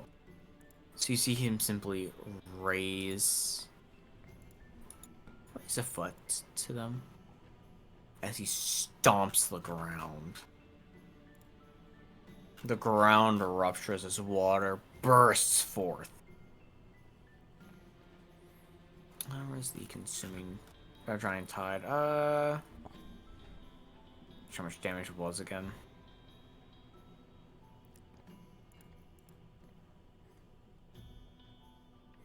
Yeah, I'm surprised you He haven't. seems stomped the ground. Huh? I said I was surprised you having a hard time remembering the damage for him. It's been a bit. Also, I remember what it was. I was just doing the Mountains Wash Away, which I don't always do. Fair enough. I just 33 damage to both mobs. Whew! Shit! That's a lot of damage. That is a lot of damage. Uh-huh. You see the first mob, the one you've been targeting the entire time? Do you see any of the remaining members just get crushed under the waves? You see one of them try to swim above as ice just condenses around his body, dragging him under the water. And just as quickly as it came, it washes away. He looks to the other army, the other horde. He stares them down. Bring his hand up. What little pools of water left on the ground condense into ice, spiking up, spearing a bunch of them through. Yeah, he kind of clenches and unclenches his hand a little bit. I thought for a bit there I was getting rusty. You see Cole step up to the plates. Looks at Azeroth. Hopefully this will be able to be just as powerful.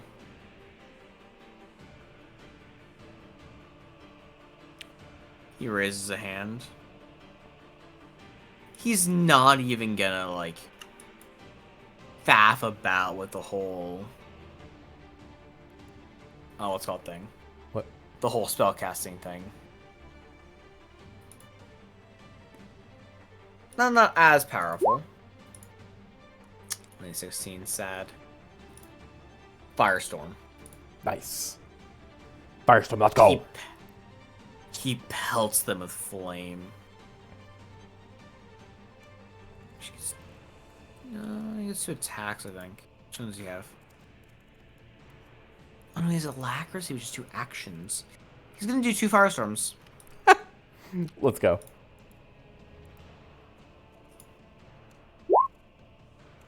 Marginally better. Yeah, I mean, combined, that's like 30... 3. 33, yeah. Hmm? Ain't bad. Ain't bad at all. It's not bad. Same as Azeroth. No, same not as bad, Azeroth. not bad. Yeah. God, imagine Azeroth with fucking, what's it called? Alacrity? Azeroth with the heroic alacrity that Cole has. Doing 2 fucking Mountains Wash Away in a turn. Imagine with a word of alacrity giving a 3rd fucking turn. Wait till I get it. Wait till I get it. Everybody's gonna go stupid dummy. I think people are strong now. Don't give me alacrity. Don't let me kill the bow dude. Alacrity. You know, I made him specifically so you cannot kill him. Really? You know, you physically, like, as he's always out of sight when you're fighting him, he could just immediately teleport over a mile away instantly. And yes, I switched the music on purpose because, yes. So, there's not many of them left in the army. Mm-hmm. It is now their turn, and they're going to immediately rush the only one they see as a... The one that sees the biggest active threat to them. You mean the only one within melee range? Right now? The only... No, Johnson Hans are in right there. And Johnson Hans are on the other side of the fucking battlefield because that horde that they were fighting is dead. So the only one that's within melee range of them is actually Ezra. Exactly. They're going after Azeroth first. Oh, bless their hearts. Regardless. They just... Oh, I was gonna say they saved their damn lives. Oh. No, not quite. What a shame. What a crying shame. What a crying shame. +9. Oh, no, wait. For Dice rolls max against these boys. For Dice are normal rolls max, which is a 20. Yeah. Well, it's a D6 and a D4, so it's 20. Whew. 26 damage. You mean 10? Not 20? Because 6 plus 4 is 10. It's 2 attacks. Oh, fair. Yeah, 20. So 20 plus 16, that's 36 damage right back to them. They might get off this damage, but they're not living. Bless their I hearts. adjust the sheet back up. Bless their hearts. bud. Bless their hearts. They're gonna need it. I'm pretty sure that kills them. Oh yeah, no, they can't. They can't even do. That's 3 damage. He can Baby heal damage. that. He can heal that. You see them charge at him, try to chop at his shield as he just casually flicks a hand forward, and just the torrent of black flames just incinerate all those near him. Brings the hand down. Ice just draws a few of them down, slamming them into the ground, stabbing them through. Good. Yeah, quite a pitiful show. There's only 6 or 7 people left now. 6 or 7 people left? Oh, I got that. Oh. 16 damage. From what? 16 damage. Fray dice? Yeah. Yep, they're dead. Yeah. I quite literally will just point my staff in their direction, send magic missiles, essentially, just pew, pew, pew, pew, pew, pew, pew. Just some, like, shards of magic, just pew, pew, just stab them, pierce them through. They drop easily. Not the last time, but one of their final reserve units now being decimated. They won't have too much more left to send at you. I'm going to raise my hand as I perform an incantation. Hold my hand up, palm up, as a small robin appears in my hand. As I cast far trumpet of the far utterance. As I kind of look on over at him. As I go, Robin, do you see me? For him, I just appear in front of him. I'm assuming he's over, kind of surprised. Is he on the battlefield, or is he or is he still at his command center? You see, he's at the first village right now. They're already organizing. Okay, so is he Is it is he outside, or is he just like? I want to know if I'm on a table or not. He's outside. You're Okay. just standing in front of him. So I just appear as a wavy illusion in front of him. Huh? Okay. So what does he say?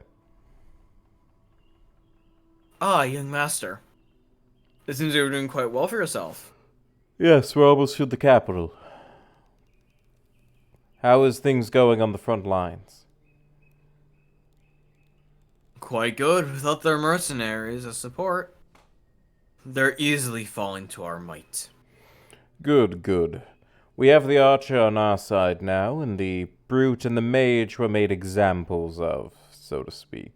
I'm sure you've heard about that, though, from the reserve forces I've sent back to you. Yeah, we are putting them to work. They're quick at manual labor, after all. Oh, good. Good to hear. And I'm sure it's a good boast of morale to see some of the allies return to their brethren. Ah, yes. You mean the ones without the gods of protection? Yes. They're helping treat any of the injured. Good, good. And I'm sure you can see the path we've laid out before you. I think those who aren't even in the country could probably see that path. Oh, well. We're making our way quite easily. Quick question out of character. How long until we hit the capital? I would say you could probably, by the end of the night, if you moved quickly, by the end of the night you could see the capital. Okay. Probably another day journey after. Okay. I'm gonna go. It's been quite strange that we haven't come across many of the other powerful pawns of the theocracy here. I'm confused as to why they haven't sent anything after us. They're probably preparing for one final push. Probably. Oh, well. Well, They're Sure they are. stacking everyone. Well, they're stacking everyone in their capital and preparing for a fight there. Well, go ahead and make your way up. We're gonna need the reinforcements, I'm sure. And the boys, I'm sure, would love to see what happens. Make haste.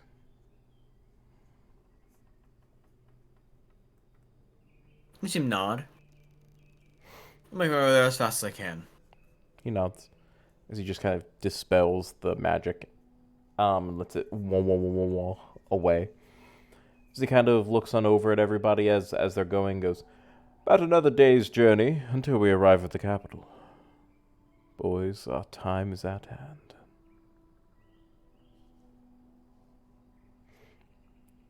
And we're gonna keep making our way there. You see Ezreal kind of give you a smile. And kind of pounding a fist into his other hand. We'll finally take that damn place out. Ah, yes, we will. I would say save your anger and your energy for when we get there. Because, oh boy, we're gonna need it. We're gonna be fighting true gods. Gods of lands. It's gonna be quite an extravagant theater. As we keep going. So, question. Are you going to end the stream there and have the entire battle next time? Or are we going to be able to get the fucking conflict today? No, it's not the actual conflict today, but I do have one more thing for you. Okay. I was wondering. I got you one more little thing. I wish you Okay, one more little goodie, you know? Okay, goody. Let's go. Come on. I can't just leave you the battle ahead of you. I gotta tease you a little more. It's okay. I got you.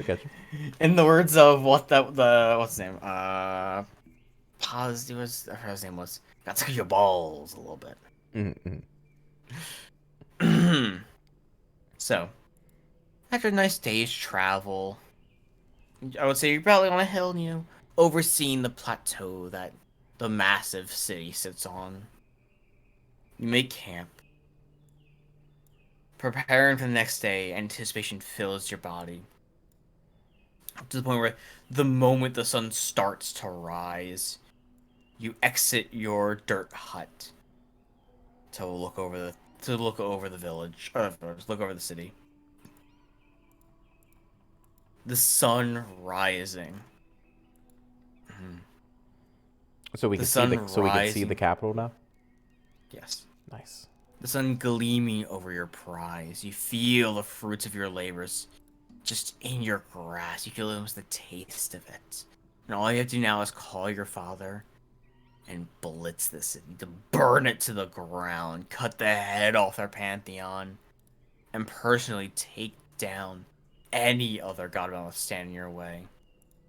But before you can revel in your glory and accomplishments any further, your body freezes and you feel an immense pressure overcome your whole body. The sky darkens and it feels as if time is standing still. In a blink of an eye, the city looks a bit different. Similar overlook, but just something is off about it. And you hear a massive dragon as it flies over your head, burning the city to the ground. What the fuck? And in front of you, and also to the side, you see your predecessor with Kali watching over the city burning. And as you blink once more, you see the city as it was once again. No dragon, the sky is just fine, and your predecessor is gone. It's simply a memory of one of the cities that your predecessor took, burning it to the ground. You can feel like the staff is acknowledging you a bit more, that you truly are earning your inheritance by taking the city.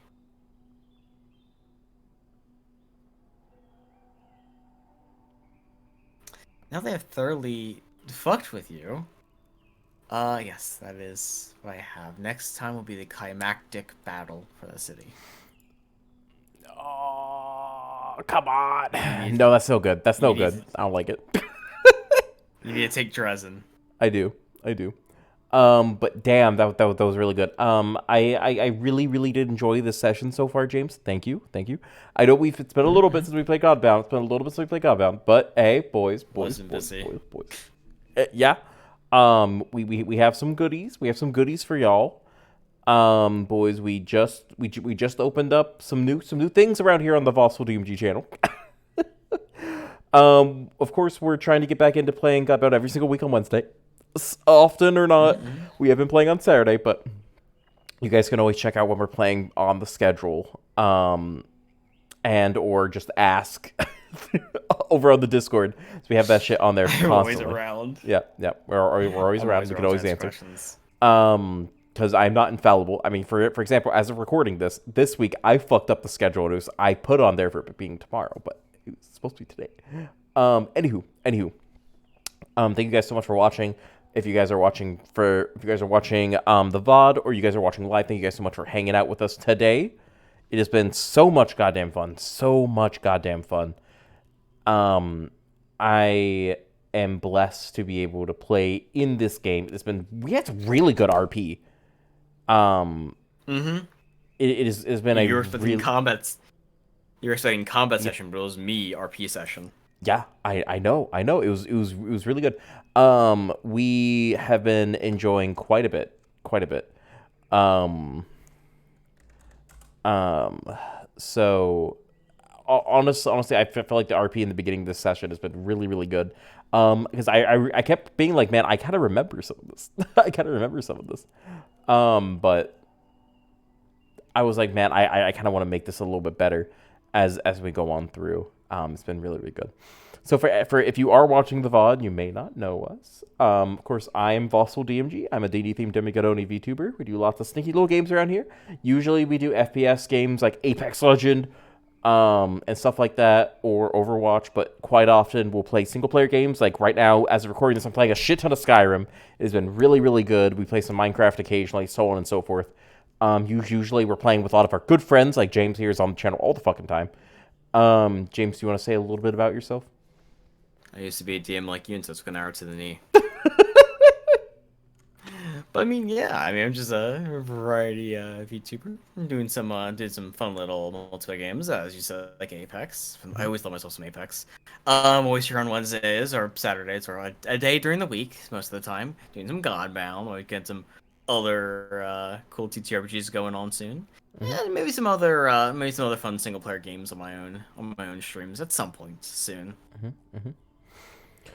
And boys, don't forget, lads, don't forget here. I'm gonna show you guys a little special something. I'm gonna take away the game map for a second. Don't you worry, boys. You'll be able to see here in just 1 second. I just want to. I want to pull this up. Yeah, don't you worry. Bam. A little bit of a plug here. Currently, we have the merch store up. Where you can get all of your favorite fucking Voss merch where you can get here and help support the channel. You can also go over to the Patreon if you want.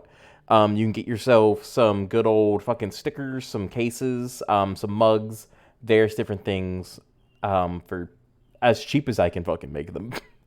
I hope you guys are all very happy with this. I think a lot of these are very good. I spent a lot of time making them. I appreciate if you would just check them out. We have men's shirts, unisex shirts, women's shirts, hoodies, aprons, all this good shit. It's very nice. So if you guys want to check that out, feel absolutely free to. I appreciate you guys just coming by and hanging out with us every single week. If you guys want to tune in over at my streams, normally you can find me over on Twitch Monday through Saturday, sometimes even on Sundays, 10 p.m. EST, bare minimum. Sometimes I stream a little bit off of that, but, still. You can do that over at twitch.tv/Vostel_DMG. And you can find James over here occasionally streaming at twitch.tv/Lich of Headpaths. So thank you guys so much for hanging out with us. Thank you, James, for running. Emphasis on occasionally. Yeah, emphasis on occasionally. Thank you guys so much for hanging out. I'll see you guys later.